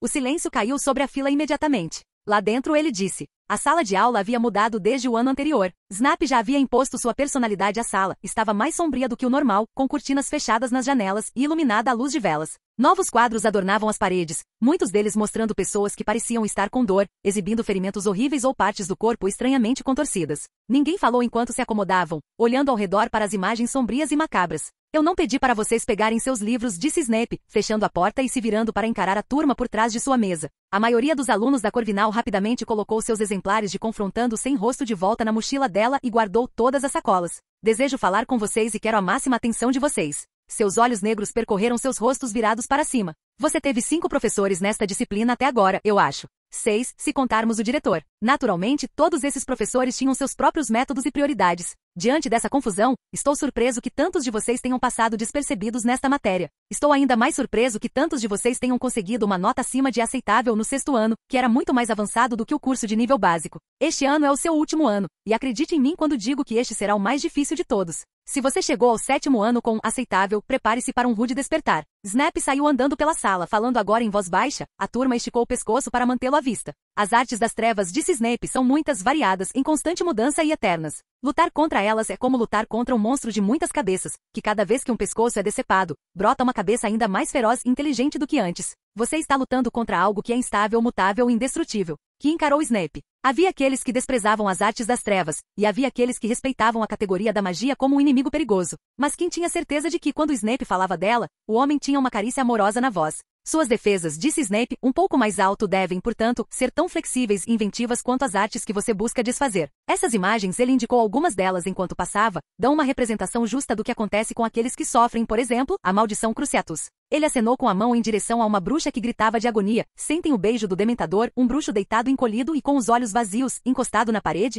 Ou provocam a agressão do Inferius, uma massa sangrenta no chão? Então, algum Inferius foi visto? Perguntou um grifinório em voz estridente. É certo que ele está usando? O Lorde das Trevas já usou Inferi no passado, disse Snape, o que significa que seria prudente presumir que ele poderia usá-los novamente. Agora, ele saiu novamente pelo outro lado da sala de aula em direção à sua mesa e mais uma vez, todos o observaram enquanto ele caminhava, com suas vestes escuras esvoaçando atrás dele. Vocês são, eu acredito, completos novatos no uso de feitiços não verbais. Qual é a vantagem de um feitiço não verbal? Algumas mãos se levantaram. Snape olhou para todos com calma, dando tempo para as anotações tardias. Chegou a olhar para Kim, que não havia levantado a mão, antes de dizer secamente, Sr. Cotler, por favor, diga. Seu adversário não tem nenhum aviso sobre o tipo de mágica que você está prestes a realizar, o que lhe dá uma vantagem de uma fração de segundo. Uma resposta da Corvinal, copiada quase palavra por palavra do livro Padrão de Feitiços, disse Snape com desdém. Alguns grifinórios riram, mas correta no essencial. Sim, aqueles que progridem para o uso da magia sem gritar encantamentos ganham um elemento surpresa em seus feitiços. Nem todos os bruxos conseguem fazer isso, é claro. É uma questão de concentração e poder mental que alguns, seu olhar se demorou maliciosamente nos grifinórios que haviam rido. Não tem. Os alunos da Grifinória ficaram em silêncio mortal enquanto os da Corvinal se endireitavam em sinal de vingança, apenas para serem derrubados por Snape no segundo seguinte. O conhecimento livresco não funcionará nem um pouco sem experiência prática, disse Snape com um olhar sério. Agora vocês se dividirão, continuou Snape, em duplas. Um parceiro tentará azarar o outro sem falar. O outro tentará repelir o azar em silêncio. continuem. Embora Snape não soubesse, que havia ensinado pelo menos um terço da turma, todos os que haviam sido membros da AD, a realizar um feitiço de escudo no ano anterior. No entanto, com exceção de alguns, nenhum deles jamais havia lançado feitiço sem falar. Houve uma quantidade razoável de trapaças. Muitas pessoas estavam apenas sussurrando o encantamento em vez de dizê-lo em voz alta. Snap entre eles enquanto praticavam, parecendo um morcego gigante como sempre, demorando-se para observar uma dupla realizar a tarefa e vê-los fracassar, já que não conseguiam trapacear sob seu olhar opaco. Ele chegou ao par de Ed e que enquanto os dois trocavam feitiços em silêncio absoluto. Ed Carmichael, o eterno desafiante, vasculhar os livros em busca de vantagem de duelo contra Kim, e mais cedo em sua série de derrotas. Descobrira sobre conjuração não verbal, então a tarefa não era nada incomum para ele, até mesmo natural. Ele lançou um feitiço potente em Kim que o repeliu para o chão. Snap observou mais atentamente e viu como Ed mudava ligeiramente a mira do feitiço a cada vez, mas Kim o repelia para o mesmo ponto no chão. Ele olhou para os dois corvinais que haviam feito da sua tarefa um jogo, e embora o feito deles lhes valesse 20 pontos cada para corvinal de qualquer professor razoável, Snap ignorou e foi embora. A alguns passos de distância, Snap se virou e sacou sua varinha tão rápido que Ed e Kim reagiram instintivamente. 2 feitiços de escudo se manifestaram bem a tempo de impedir 2 feitiços de banimento. Ed derrapou enquanto o pé da frente de Kim recuou para se tornar o seu pé de trás. Quando toda a turma se virou e olhou, a troca de olhares já havia terminado, e Snape já havia guardado a varinha de volta nas vestes. Snap se afastou para perseguir outro par. Ah, vamos lá, isso valeu pelo menos 5 pontos do Snape, disse Ed, levantando as mãos. Quebra de cena. Ao contrário da defesa contra as artes das trevas, apenas uma dúzia de pessoas pôde cursar poções no 6º ano, 4 Sonserinos, 2 Lufanos, 2 Grifinórios e 4 Corvinais, dos quais 2 eram Kim e Marcos. Ed havia optado por abrir mão de poções, pois não tinha importância para seus objetivos futuros. O baixo número era convencional, já que poções teve o maior salto após o 5º ano e a curva de aprendizado mais acentuada. Além disso, a população de bebês havia sofrido um golpe durante a guerra e só aumentou após a derrota de Voldemort. Então o tamanho das turmas havia sido pequeno por uma década. E Snape, agindo como um guarda, só serviu para diminuir os números. As 12 pessoas estavam no chão da masmorra de Hogwarts, esperando o início da aula. A porta da masmorra se abriu e a barriga de Slughorn o precedeu. Ao entrarem na sala, seu grande bigode de morsa se curvava sobre sua boca radiante, e ele cumprimentou Kim com particular entusiasmo. A masmorra, o que era bastante incomum, já estava repleta de vapores e cheiros estranhos. Os alunos farejavam com interesse enquanto passavam por grandes caldeirões borbulhantes. Kim se inclinou para perto de Marcos e sussurrou: "Minha oficina tem um sistema de proteção incrível que eliminaria todos os feitiços com um único comando meu." Marcos olhou para ele e fez uma cara de "que legal", enquanto interiormente achava fofo como Kim se orgulhava de comparar sua oficina a uma sala de aula de poções. Os 4 Sonserinos ocuparam uma estação de trabalho juntos, assim como os 4 Corvinais, deixando a Lufa-Lufa e a Grifinória para compartilhar uma. Vamos lá, vamos lá, vamos lá, disse Slughorn, cujo contorno maciço tremulava através dos muitos vapores cintilantes. Escamas, pessoal, e kits de poções. E não se esqueçam dos exemplares de poções avançadas. Então, disse Slughorn, voltando para a frente da turma e inflando o peito já saliente a ponto de os botões do colete ameaçarem arrebentar. Preparei algumas poções para vocês darem uma olhada, só por curiosidade, sabe? Esse é o tipo de coisa que vocês deveriam ser capazes de fazer depois de completar os NEMS. Vocês deveriam ter ouvido falar delas, mesmo que ainda não as tenham feito. Alguém me diz que poção é essa? Ele indicou o caldeirão mais próximo da mesa da Sonserina. Outros se levantaram ligeiramente em seus assentos e viram o que parecia ser água fervendo lá dentro. Que olhou ao redor e não havia mãos levantadas, o que significava que ele estava liberado para responder a pergunta. Ele só respondia quando ninguém tinha resposta. Ele levantou a mão, Slughorn apontou para ele. É Veritaserum, uma poção incolor e inodora que força quem a bebe a dizer a verdade, disse Kim, tendo preparado e usado a poção em certos legilimens naturais. Muito bom, disse Slughorn alegremente. É Veritaserum, uma poção da verdade tão poderosa que 3 gotas fariam você revelar seus segredos mais íntimos para toda a turma ouvir. O uso desta poção é controlado por diretrizes rigorosas do Ministério, então não vá prepará-la para seu uso pessoal. Se alguém descobrir, vá direto para Azkaban. Agora ele continuou, apontando para o caldeirão mais próximo da mesa da Corvinal. Este aqui é bem conhecido. Apareceu em alguns folhetos do Ministério ultimamente também. Quem pode me dizer qual é este? Mais uma vez, Kim olhou ao redor e viu que ninguém havia reconhecido a substância parecida com lama que borbulhava lentamente no segundo caldeirão. Então ele levantou a mão. Esse tipo de coisa acontecia muito quando a turma estudava um novo tópico, e era nessa hora que Kim participava da aula. É a poção Polissuco. Excelente, excelente. Agora este aqui. Slughorn apontou para o terceiro e último caldeirão que borbulhava com uma poção verde-limão, brilhando sob luz fluorescente. Parecia ameaçador, quase sinistro, mas havia um vigor estranho, como se a poção quisesse explodir do caldeirão como uma inundação furiosa. Essência da insanidade, disse Kim, seus olhos refletindo verde. É mesmo. Parece quase tolice perguntar, disse Slughorn, que parecia extremamente impressionado, mas presumo que você saiba o que ele faz.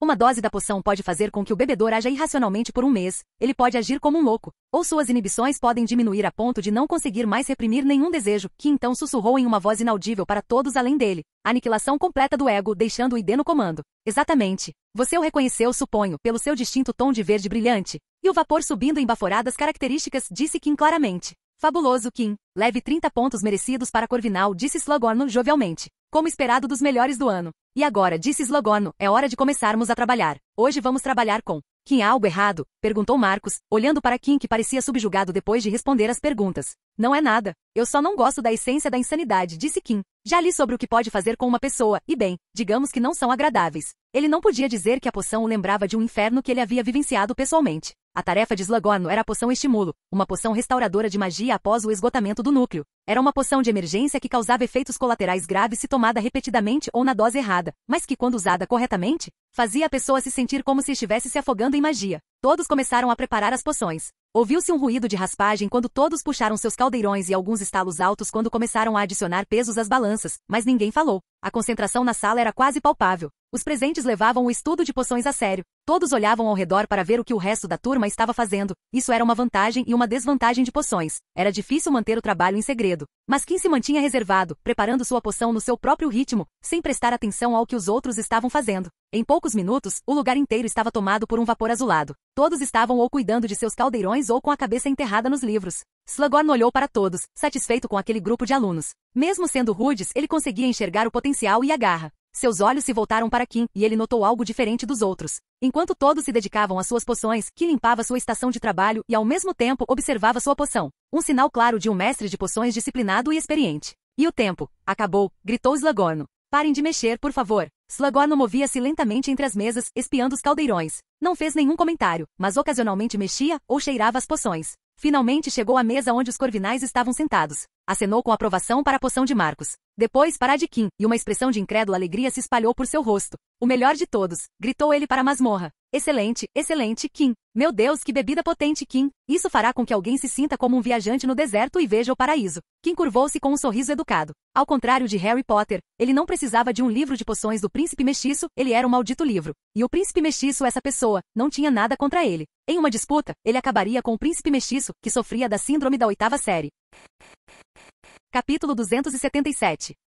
Trocar os dormitórios da Corvinal pela suíte do chefe foi definitivamente um passo adiante. Todas as manhãs, Kim abria os olhos e se deparava com uma cama king size que podia usar sozinho, o que era ótimo. Embora ainda ocupasse o mesmo espaço que a pequena cama de casal do dormitório, ele ficava no 4º andar, o que significava que precisava subir um lance de escadas a menos para chegar ao seu quarto. No entanto, isso também significava que agora seu escritório e quarto não estavam mais no mesmo andar e que a sala precisa estava um andar acima do que antes. Ele não precisava desocupar o banheiro em um determinado período de tempo para uso de seus colegas de quarto, embora, depois de tomar banho em um banheiro compartilhado por anos, Kim se sentisse desconfortável por demorar mais do que estava acostumado. Em seu novo alojamento ele tinha todo o espaço de que precisava, o que não importava, pois Kim tinha sua maleta. A suíte do chefe oferecia um espaço pessoal para Kim usar sozinho, onde ele podia relaxar sem se preocupar com Luna e Astoria entrando no escritório de assistência médica, Ed e Marcos entrando no dormitório. Um membro do DA tentando acessar ilegalmente a sala precisa, ou a preocupação constante de alguém mexer em sua maleta enquanto ele estivesse lá dentro. Mas isso também significava que Kim não podia ir até o salão principal para tomar café da manhã com seus amigos, a chefe da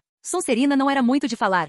Mudar dos dormitórios da Corvinal para a suíte do chefe foi um grande avanço, talvez. Como todos os dias, Kim saiu da suíte do chefe e desejou bom dia ao retrato do primeiro chefe de Hogwarts. Correu pelos corredores com suas roupas de ginástica enquanto apreciava o ar da manhã. Na grande escadaria, ele brincava de prever as direções e destinos de cada escada rolante que encontrasse. O saguão de entrada do lado de fora do salão principal estava vazio como todas as manhãs, com apenas alguns fantasmas que trocavam cumprimentos matinais com Kim todos os dias. Como um relógio, o passo de Kim se alongou e suas pernas começaram a ganhar velocidade enquanto ele saía do castelo para o terreno externo. A corrida continuaria até que ele alcançasse um gramado específico no terreno do castelo. Kim olhou ao redor e viu que seu parceiro ainda não havia chegado. Então começou a se aquecer sozinho enquanto pensava se conseguiria causar um terremoto artificial isolado usando vibrações e como isso se compararia à magia da Terra. Bom dia! Kim estava fazendo flexões lentas com os nós dos dedos quando ouviu a voz de Ed lá de trás. Ele virou a cabeça e viu metade de Ed com a visão periférica. Bom dia, disse Kim. Ele se levantou e limpou as mãos da grama enquanto se virava. No entanto, suas mãos pararam de limpar quando ele encarou Ed de frente.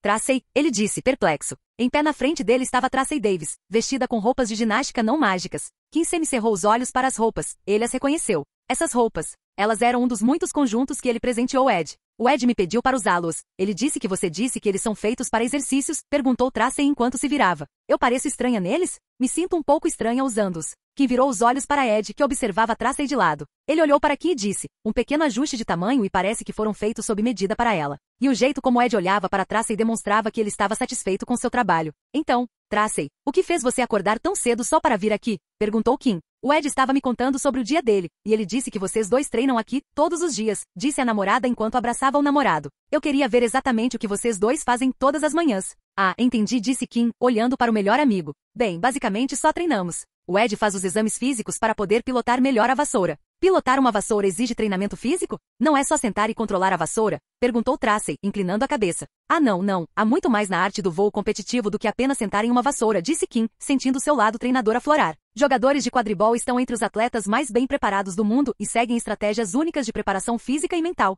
Há muita ideia equivocada sobre o esforço físico de um jogador de quadribol, então não te culpo por saber. Afinal, eles estão apenas sentados em uma vassoura e deixando a magia fazer o resto, mas acredite, há muito mais. Para contextualizar, o equipamento de um jogador de quadribol pesa bastante. Ele é acolchoado por todo o corpo para protegê-lo dos golpes de um balaço e, devido às regras, o peso não pode ser reduzido por magia. Ao contrário de alguém que voa casualmente em uma vassoura. Os jogadores de quadribol costumam atingir velocidades que se tornam difíceis de acompanhar a olho nu e exigem unióculos para aproveitar o jogo. Todas as voltas, giros, manobras aéreas e freadas repentinas exercem uma força imensa sobre os cavaleiros. Para combater isso, os jogadores precisam do mais alto grau de robustez, estabilidade e força na parte inferior do corpo. No nível profissional, os jogos podem se tornar intensos o suficiente para que não seja incomum que os jogadores percam alguns quilos durante o jogo, o que pode ser perigoso para a saúde se não houver treinamento para isso. O quadribol, mesmo comparado aos esportes não mágicos, estava lá em cima na escala de requisitos de treinamento físico. Envolvia um treinamento intenso de resistência para permitir partidas completas em um sistema sem limite de tempo.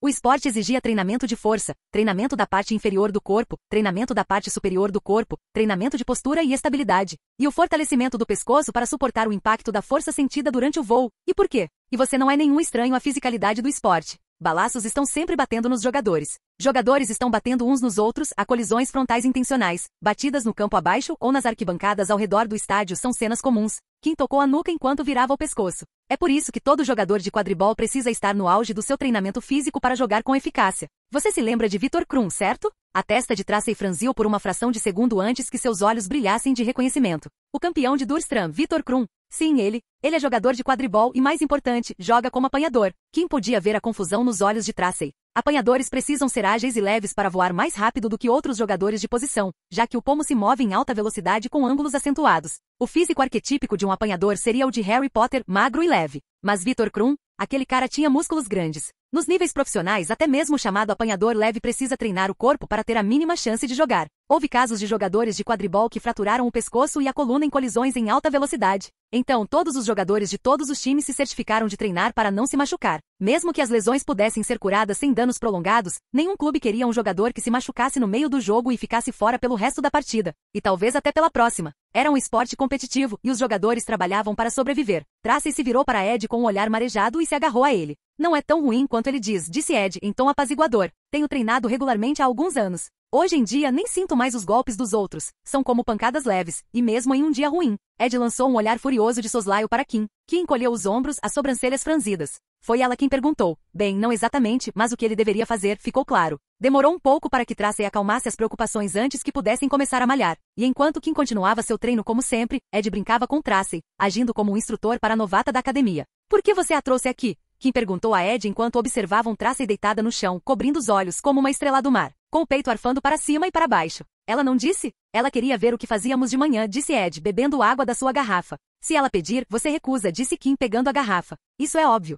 Ed colocou as mãos nas laterais do corpo. E por que eu faria isso? Eu vi minha namorada logo de manhã, de roupa de ginástica, e devo dizer, ela está deslumbrante. E ela fica tão fofa quando tenta fazer exercícios aos quais não está acostumada. Havia outra expressão no rosto de Ed que fez o rosto de Kim se contrair levemente. Ele sabia que o amigo gostava de se aproximar de Tracey enquanto tentava ensiná-la. E se ela decidir vir todos os dias? Perguntou Kim. Não sei se você percebeu ou não, mas você basicamente relaxou o tempo todo hoje. Se a Tracey vier todos os dias, você não vai fazer nada de manhã. E acho que você não tem tempo este ano para se cobrir regularmente mais tarde. Você tem que se preparar para os NEMS. Você é o capitão, então tem que preparar. Liderar os treinos, formular o manual de jogadas e depois vem os testes. E essa responsabilidade também recai sobre você. Este ano é crucial para você, Ed. Os olheiros estarão presentes em todos os seus jogos. Se o seu desempenho piorar este ano, o valor das suas ações cairá. Se você acabar assinando com um clube de nível inferior, ficará preso a eles pelo resto do seu contrato, e isso vai atrasar sua posição na carreira. Você sabe como as ligas funcionam. Assim como o futebol inglês, o cenário profissional de quadribol também era dividido em diferentes ligas. Os principais países que praticavam quadribol tinham uma liga com divisões e funcionavam com base no sistema de paridade e rebaixamento, o que significava que o vencedor de uma divisão inferior era promovido para uma divisão superior, enquanto o perdedor de uma divisão superior era rebaixado para uma divisão inferior. Apenas os clubes da divisão mais alta tinham permissão para disputar a Copa do Campeonato. Depois, houve torneios entre ligas que reuniam campeões nacionais e vice-campeões de alguns países para jogar em um torneio de liga internacional. A perspectiva atual de Ed era altíssima devido ao torneio de quadribol de Kim e ao seu desempenho na Copa de Hogwarts do ano anterior. Se Ed quisesse assinar com um clube profissional, teria começado a jogar ainda na escola como Victor Krum, mas foi decisão da família Carmichael que Ed não começaria a jogar antes da formatura, e mesmo as negociações para a assinatura só começariam após sua formatura. Se Ed fosse selecionado por um clube da primeira divisão da Liga Inglesa, mesmo que não jogasse imediatamente, receberia treinamento e recursos para se aprimorar e começar sua jornada profissional em um patamar mais alto. Se começasse em um clube em dificuldades, Ed precisaria cumprir seu contrato com o clube em dificuldades, já que a Inglaterra era um dos países onde a troca de jogadores não era popular. Este ano para você provavelmente é mais importante do que para qualquer outro aluno de Hogwarts, concluiu Kim com séria insistência. Uma das coisas mais importantes em sua agenda para este ano era garantir que Ed não relaxasse no treinamento. O artilheiro da Corvinal e agora capitão já estava superando seus colegas de Hogwarts no ano passado e parecia estar em um nível diferente. Era uma tendência humana relaxar quando complacente, e Kim temia que Ed diminuísse seu treinamento com a competição atual, e que iria garantir que esses medos não se tornassem realidade. Por mais lamentável que parecesse, a presença de Tracy nas sessões de treinamento matinais era altamente prejudicial para Ed. Você se preocupa demais, disse Ed, suspirando. Ela não vai vir aqui todo dia. Tem certeza? Perguntou Kim esperançoso. Ele preferia não se intrometer. A família Davis tecnicamente é uma família de agricultores. Eles são um dos maiores proprietários de terras agrícolas do país, com seu negócio de herbologia. Pelo que Daphne me contou, Tracy está acostumada a acordar cedo, uma típica camponesa. Ela pode não se importar de acordar cedo e vir para a propriedade conosco. Tenho certeza de que ela não virá. Quer dizer, olhe só para ela. Ed apontou para Tracy, que ainda ofegava na grama. Ela tem uma resistência muito baixa. De jeito nenhum ela estaria disposta a passar por isso todos os dias sem uma motivação séria. Não que Tracy tivesse zero de resistência. Nenhum aluno em Hogwarts tinha zero de resistência. Eles com frequência andavam por longos corredores e subiam escadas longas e confusas. Era só que quem havia distorcido a percepção de Ed sobre o que era considerado um treino leve, e a pobre Tracy era a vítima, que olhou para Tracy, que não parecia que iria se levantar tão cedo. Talvez você esteja certo. Estou certo. Ed passou o braço por cima do ombro de Kim. Obrigado, Kim, por se preocupar tanto. Significa muito que você se importe tanto. Eu provavelmente não estaria aqui na minha posição atual se você não tivesse me tirado da cama de manhã, tantos anos atrás. Ele riu baixinho. Eu provavelmente já teria largado o quadribol e estaria procurando outra maneira de arrumar uma namorada. Kim riu baixinho. Às vezes, ele se esquecia da motivação principal de Ed. Acabou tudo bem, não é? Você conseguiu uma namorada. Uhul, uma linda, aliás. Não é mais bonita que a minha. De jeito nenhum, o meu é muito mais bonito. Continue sonhando, amigo. Você não vai convencer ninguém. Que então tocou suavemente o peito de Ed com o punho e disse, e você sabe qual é a razão mais importante pela qual estou fazendo isso, certo? Motivo mais importante? Qual é? Perguntou Ed, confuso. Que levantou as duas mãos em frente ao seu peito esquerdo e fez um coração com elas. Exercício humanos para a vida. Não vou deixar uma safada quebrar nosso lindo vínculo. Desta vez foi a vez de Ed franzir o rosto. Capítulo 278. Os moradores da pequena cidade de Rosenstein eram pessoas pacíficas. A comunidade tinha apenas 2 dúzias de famílias, e era um lugar onde todos se conheciam. Se houvesse uma briga em casa e as discussões acaloradas transbordassem pelas 4 paredes da casa, toda a vila saberia de cada palavra trocada no dia seguinte. Todos se reuniam na igreja da cidade nas manhãs de domingo e depois dos sermões, as pessoas se reuniam num único bar, acompanhadas pelo padre da igreja. Era esse tipo de lugar. Pessoas simples vivendo vida simples. No entanto, isso não significava que Rosenstein fosse um lugar monótono e desinteressante. Para os olhos que conseguiam enxergar além dos véus que escondiam as coisas fora do comum, havia muitas coisas interessantes em Rosenstein. Para começar, havia um grande número de casas vazias na cidade. Isso por si só não seria estranho. Rosenstein ficava longe da cidade, portanto, não era um lugar que se pudesse considerar um imóvel de primeira linha. Não. O que parecia estranho era que todas as casas pareciam prontas para morar, vistas de fora. Os arbustos sempre pareciam estar em forma. Os gramados recém-aparados e nenhum sinal de abandono nas propriedades. Os moradores presumiram que os proprietários, quem quer que fossem, haviam contratado alguém para fazer a manutenção das propriedades. Embora fosse estranho que ninguém do município tivesse sido contratado, talvez alguém de fora tivesse entrado para fazer a manutenção, eles certamente não os tinham visto. O valentão da vila, Bob Barton, certa vez se gabou no bar de que entraria em uma das casas e passaria a noite, como um desafio entre seus bons amigos, que acreditavam que a casa era mal assombrada. Todo o grupo de amigos viu Bob pular os muros que cercavam a casa e correr para dentro com uma lanterna iluminando seu rosto sorridente. No dia seguinte, do que você está falando? Bob largou o copo de cerveja e olhou para os amigos. Não entrei em nenhuma casa ontem. O que você está fazendo, Bob? Disse um dos amigos. Todos nós vimos você escalar as paredes e correr para dentro de casa. Ele olhou para os outros que assentiram. Viram? Nós até vimos você abrir. Espere. Bob olhou para os amigos e caiu na gargalhada. Se vocês, palhaços, estavam tentando me enganar, pelo menos tenham um plano claro. Eu entrei na casa?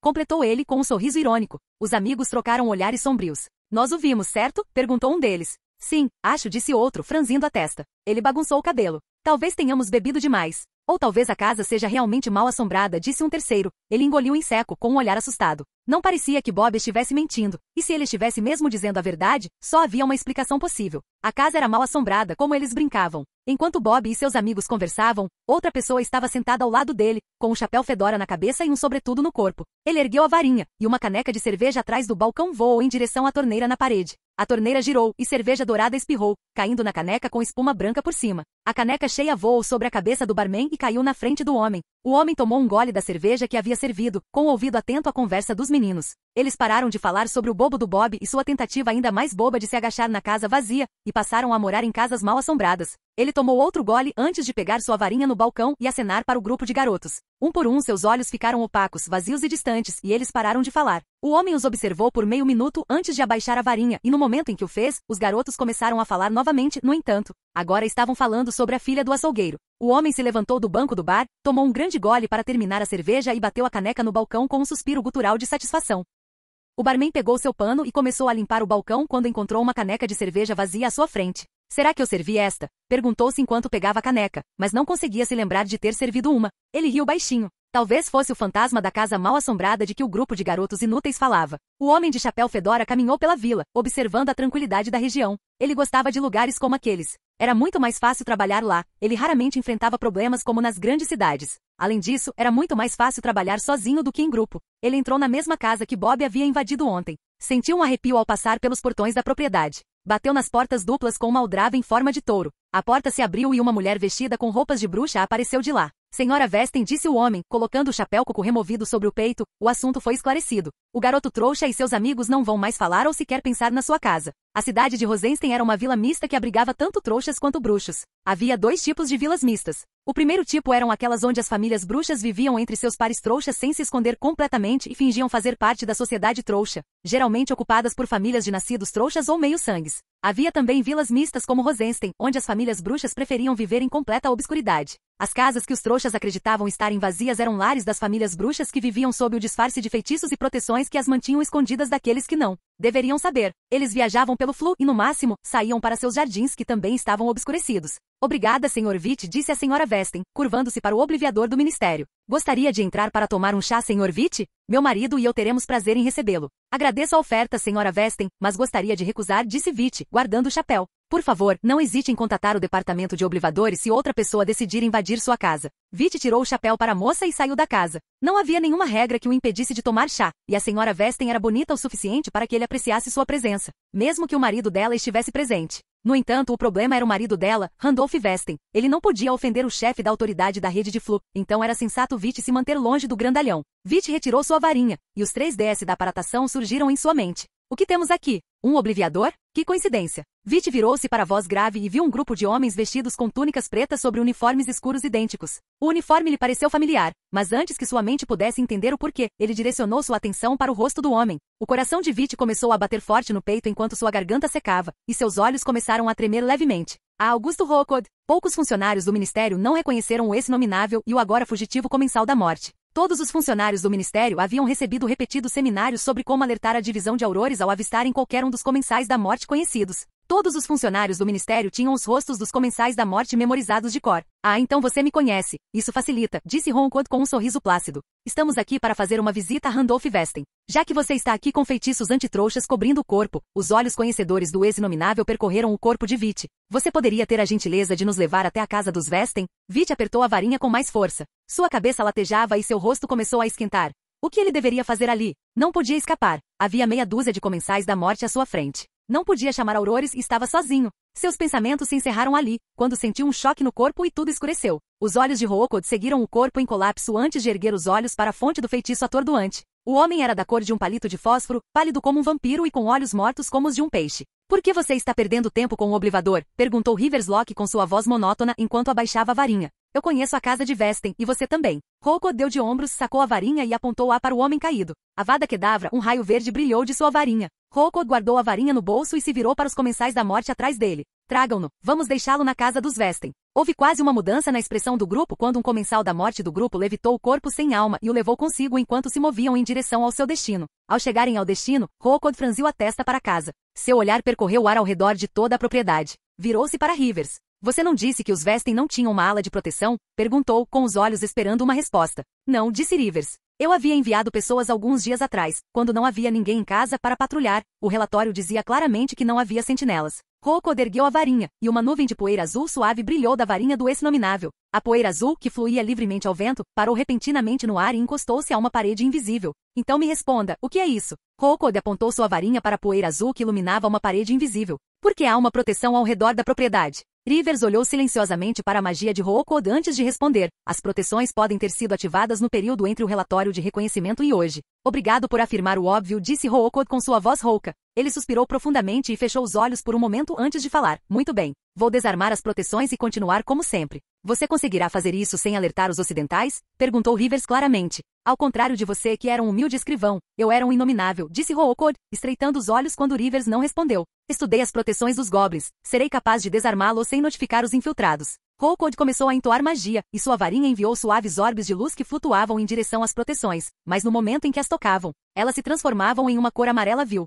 O que? Algo inesperado aconteceu em Ronquod quando a barreira invisível ficou vermelha e uma cúpula apareceu sobre a propriedade dos Westen. O que você fez, Ronquod? Perguntou Rivers ao ver o movimento de uma cortina da janela do primeiro andar da casa. Eles tinham sido vistos. Os olhos de Ronquod permaneceram fixos na ala vermelha enquanto ele estudava o fluxo da magia e a mudança repentina e inesperada que havia ocorrido. Essas proteções não são proteções de goblins que eu conheça, disse Ronquod. Estamos abortando a missão, disse Rivers. Ronquod desviou o olhar da proteção. Seu olhar perfurou Rivers enquanto ele alertava. Isso não cabe a você decidir, Rivers. Você está ultrapassando seus limites. Estalos soaram ao redor dos comensais da morte, e quando eles se viraram para olhar, foram recebidos pela visão de uma equipe de aurores o cercando. Larguem as varinhas, disse o auror à frente. Comensal da morte, repito, larguem a varinha. Ronquod brandiu sua varinha em direção aos aurores e estava prestes a lançar magia quando ouviu um som. Virou-se e viu o rosto de Rivers Locke desaparecer enquanto tocava um anel em sua mão. Pouco antes de desaparecer, Rivers lançou um olhar inexpressivo para Ronquod, como se não se importasse nem um pouco com suas ações. Um rosnado escapou da garganta de Ronquod.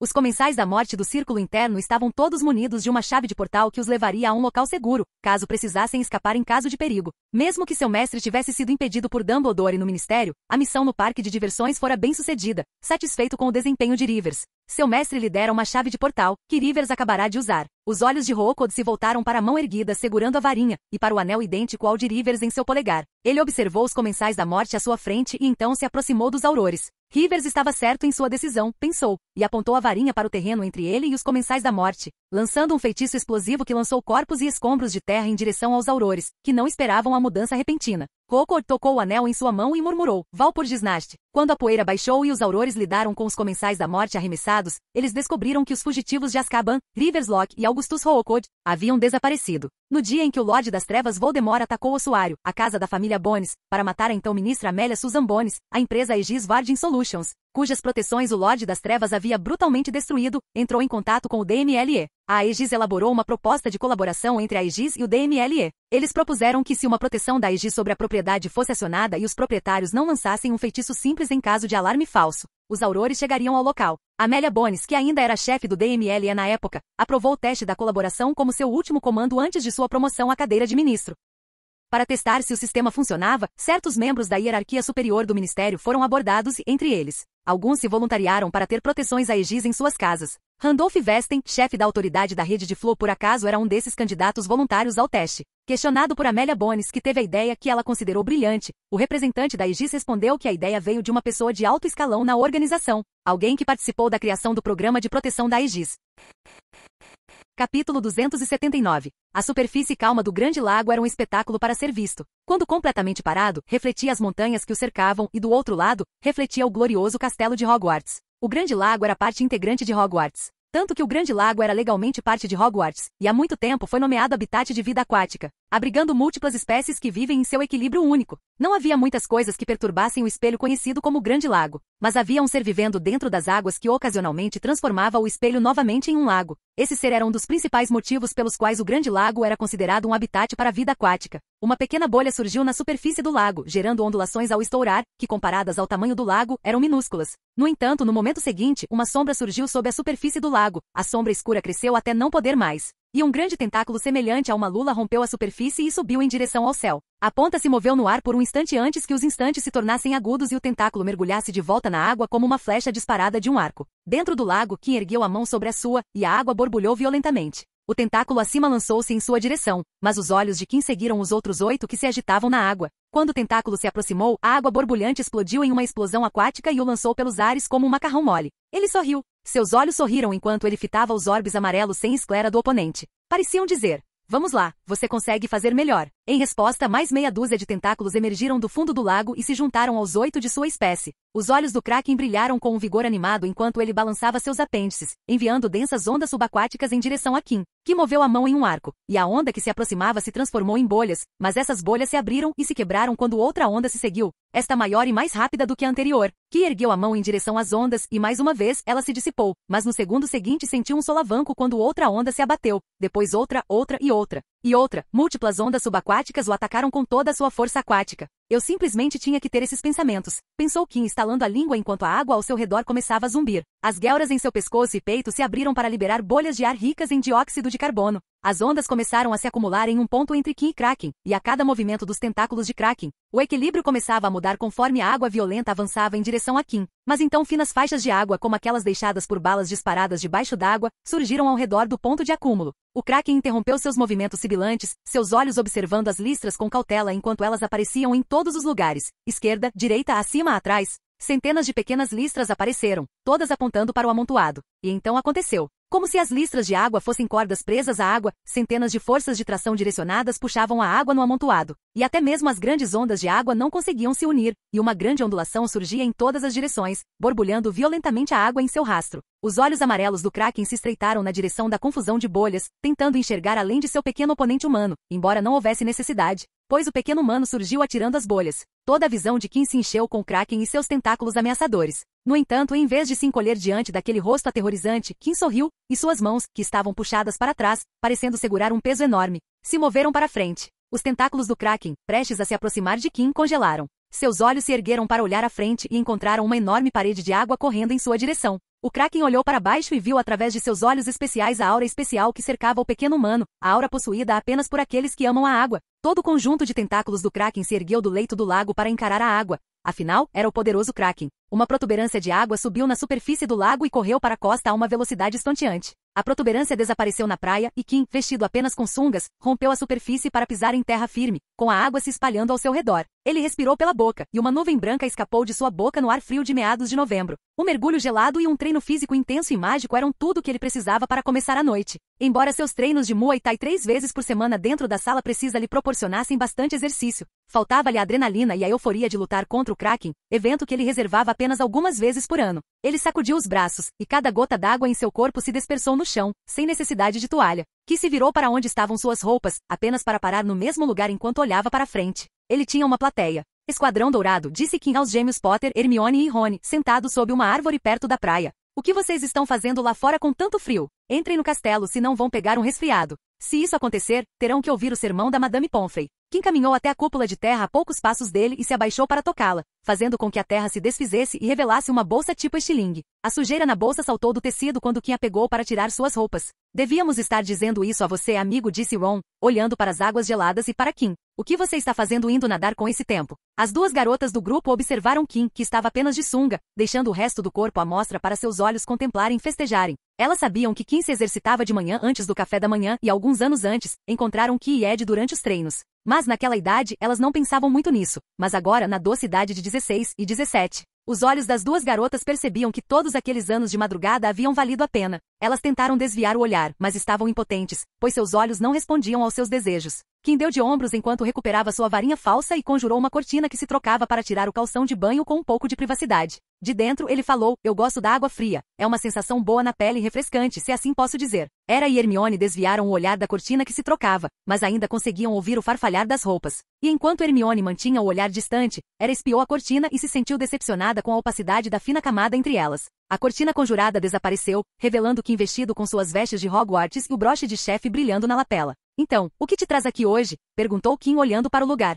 Talvez fosse hora de mudar de lugar na praia para evitar encontros como aquele. Ele se virou para o grupo e ergueu a sobrancelha diante das diferentes expressões nos rostos. Hera o encarava atentamente com um brilho estranho nos olhos. Hermione estava com o rosto avermelhado, o que ele achou ser um rubor de inverno. Os olhos de Harry se alternavam entre ele e Hermione com uma expressão de desgosto, e ele percebeu que Rony estava de olho em sua turma de monitores-chefes. Queríamos sair do castelo, disse Hermione, finalmente olhando para Kim. Não tem ninguém aqui fora ultimamente, e bem, um feitiço de aquecimento resolve o problema contra o frio. No frio, a única vez que os alunos de Hogwarts saíam era para visitar as estufas de herbologia, ou quando estava nevando e as pessoas estavam com vontade de brincar com a neve. Fora isso, os únicos que saíam regularmente eram os jogadores de quadribol para praticar, voando no frio cortante. Ah, agora que me lembro, que olhou para Ivy, você não recebeu um frasco de poção da sorte, Félix Felicis, do professor Slughorn? Parabéns, essa poção é uma dor de cabeça e tanto para preparar. Além disso, alguns ingredientes podem ser difíceis de encontrar. Daphne ficou muito irritada quando Slughorn escolheu a poção de Hera como a melhor entre ela, Hermione e Hera. Era de se esperar, disse Harry, ela preparava poções com a mãe desde pequena. Ela até ficava brava se a mãe preparasse algo sem ela, disse o irmão gêmeo, rindo baixinho. Eu não fiquei brava, disse a irmã gêmea bruscamente. É o que você diz, mas você não se recusou a jantar uma vez porque a mamãe começou a preparar a poção sem te avisar. Cale-se. Kim observou os gêmeos discutindo com um sorriso, e depois de se divertir com os dois irmãos lavando suas roupas embaraçosas em retaliação, Kim falou, príncipe mestiço. Os quatro olharam para Kim, e ele estudou seus rostos, eles não deviam mostrar nenhum sinal de reconhecimento. O quê? Príncipe mestiço, o que é isso? Perguntou Hermione. Kim suspirou, uma nuvem branca. A névoa branca e fria não se dissipou como de costume, em vez disso, aumentou de tamanho e a cor se intensificou. A nuvem suspensa expandiu-se, contraiu-se, girou e em poucos segundos, assumiu a forma de um pássaro, um corvo. O pássaro-nuvem bateu as asas e voou para o céu sob o olhar de 5 pares de olhos. Como você fez isso? Perguntou Hermione, suas palavras rápidas e cheias de curiosidade. Passe no escritório e eu te conto, disse Kim rindo baixinho. Ele tirou o relógio de bolso e o abriu. Agora, pessoal, se me derem licença, vou me retirar. Tenho meu sucessor para treinar. Kim se afastou do esquadrão dourado, no entanto. Ele mal havia dado alguns passos quando se lembrou da vez no salão principal em que estivera ao lado de MC Gonagal enquanto ela conferia os resultados dos alunos e os horários atribuídos. Ele se virou e olhou para a ruiva, que soltava baforadas brancas e apontava a varinha para eles. Lembrou-se do objetivo de carreira dela e suspirou. Que abriu a boca e pronunciou algumas palavras antes de se virar e ir embora. Sem esperar que Ivy se virasse para ele, olhou para ele com um olhar assustado e surpreso. Procurar o livro do Price Meio-Sangue no armário da sala de poções? Ivy repetiu as palavras sussurradas em seus ouvidos. Quebra de cena. A lua noturna brilhava no céu. Pelos corredores vazios de Hogwarts, Kim caminhava sem ser visto por ninguém, disfarçado de invisibilidade. Chegou ao início de um certo corredor do 6º andar de Hogwarts e respirou fundo antes de entrar. Seus passos, silenciados pela magia, não faziam barulho, mas, se fizessem, seriam tão pesados quanto martelos batendo em bigornas. Kim parou em frente a um retrato mágico de um homem com barba e bigode bem cuidados, vestido com roupas de dormir, dormindo em sua moldura. Kim encarou o homem adormecido por alguns segundos antes de falar, acorde. O homem no retrato não abriu os olhos, então Kim disse novamente, dessa vez com magia na voz, Vindictus Viridian, acorde. Vindictus Viridian, pocioneiro, autor e diretor da Escola de Magia e Bruxaria de Hogwarts no início do século XVIII. O homem que escreveu o livro que transcendeu gerações, maldições e contra-maldições, enfeitiçar seu amigo e confundir seus inimigos com vinganças. O homem no retrato finalmente abriu os olhos e olhou para Kim parado à sua frente. O que você quer? Perguntou resmungando. Adversus Timorem, disse Kim, dizendo a senha para o retrato. Volte amanhã, disse o retrato Vindictus e estava prestes a fechar os olhos quando Kim falou novamente, com a voz mais firme dessa vez. Adversus Timorem, por que vocês, crianças, são tão irritantes? disse Retrato Vindictus enquanto o retrato se abria nas dobradiças. Ki ignorou o homem e entrou na sala, mas seus passos pararam logo após cruzar a soleira. Ele olhou fixamente para as fileiras e colunas de prateleiras de uma ponta a outra. As prateleiras estavam cheias de pastas pretas com letras douradas padrão nas lombadas. Sala de recompensas. Ele não entrava naquela sala desde o 3º ano, e desde então, evitara passar perto do corredor que levava até lá. Afinal, as coisas não tinham corrido bem da última vez que entrará naquela sala. Ele caminhou lentamente em linha reta e chegou ao centro da sala. Olhou para os pés e lá estava, um selo de Hogwarts, um H no meio, com um leão, um texugo, uma águia e uma cobra com o lema da escola em uma guirlanda. Draco Dormiens num Conte Tilandus. Ele se ajoelhou no chão e tocou o selo com a mão. Que não fez nada e apenas encarou o selo por um momento. Pensamentos passaram por sua mente, as memórias passaram rapidamente. Kim balançou a cabeça. Não, ele havia decidido encarar, estava pronto para isso. A outra mão de Kim foi até o pescoço e puxou a corrente com o pingente das relíquias da morte pendurado. Ele havia se preparado para isso. Aperiu. Latim para abrir, revelar, descobrir e, neste caso, desvendar. Um leve estrondo sacudiu o chão sob os pés de Kim enquanto as letras do selo se transformavam em uma cifra familiar do passado. Quando o estrondo parou, o selo havia desaparecido, deixando um buraco no chão. Era um buraco escuro. Era o caminho para o cofre do pecado. Capítulo 280. Sob o selo, a anticâmara do pecado seria revelada. Que encarou a abertura escura como breu. A entrada para o cofre do pecado, a maior tragédia da vida, estava sob a sala chamada Sala das Recompensas. Ele não sabia se era irônico ou não. Suas reservas mágicas haviam recebido um aumento, mas a que custo? Ele viverá sob a influência de uma maldição por meses e perderá o controle de tudo durante os meses extremamente difíceis de sua vida. Ele apoiou as mãos no chão e deixou os pés balançarem no túnel estreito. Ele não era de ter medo do escuro, especialmente depois do delícia de Thoin, mas algo naquela escuridão em particular lhe causava um peso no fundo do coração. A sorte favorece os ousados. Eu deveria ter perguntado sobre o Félix Felicis da Eve. Kim se levantou do chão e se deixou cair no túnel. Ele expirou, e uma rajada de vento soprou em uma corrente ascendente, empurrando os cabelos já esvoaçantes de Kim para cima. Houve um segundo e meio de queda, resistida pelo vento, antes que o túnel se abrisse para a anticâmara, e Kim parou, pairando no ar. A luz fraca da sala das recompensas brilhou sobre ele, lançando um halo de luz ao redor de onde ele voava, enquanto o resto da anticâmara permanecia imerso na escuridão. O estalar de dedos reverberou pela sala enquanto 2 dúzias de faíscas brancas se acenderam, brilhantes como magnésio em chamas antes de se transformarem em orbes de luzes suaves que iluminavam o ambiente. Assim como 7 pecados, a anticâmara tinha 7 formas, tornando-a heptagonal com paredes, piso e teto polidos e lisos, conferindo-lhe uma aparência fora do comum, o que lhe provocou uma expressão de profundo desconforto. Estava vazia como da última vez que a vira, sem qualquer indício visual dos horrores que a cercavam. Kim voou gentilmente até uma das paredes e, como fez da última vez, tocou uma das paredes com as 2 mãos e fechou-as enquanto sua magia inundava as paredes, o chão e o teto. Suas sobrancelhas se franziram, seus músculos faciais se contraíram e um rosnado repuxou o canto de sua boca. Mesmo depois de 5 anos, ele não conseguia sentir um pingo de magia na anticâmara. Ele, que havia desfeito os feitiços de proteção do Lorde das Trevas Voldemort que guardavam sua Horcrux, tão preciosa quanto a vida, não conseguia sentir nenhuma magia. Mesmo sabendo que havia uma magia escondida ali, esperando para revelar sua natureza predatória. Ele bateu com o punho cheio de magia corporal, alimentado pela fúria na parede, e nem um único grão de poeira se deslocou. Isso só o deixou ainda mais irritado, pois ele sabia que era por causa da magia, que ele mais uma vez não conseguiu detectar. Kim se virou para olhar o centro da anticâmara.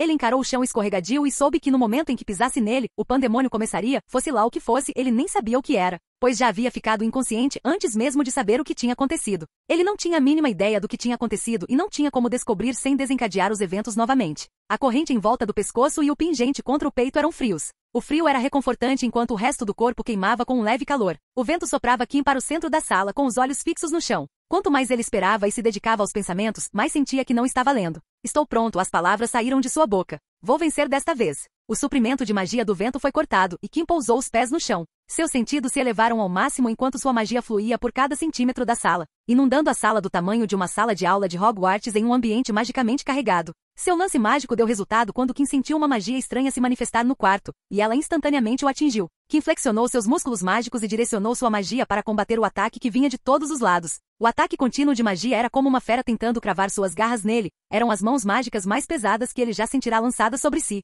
e elas pareciam não parar. O que?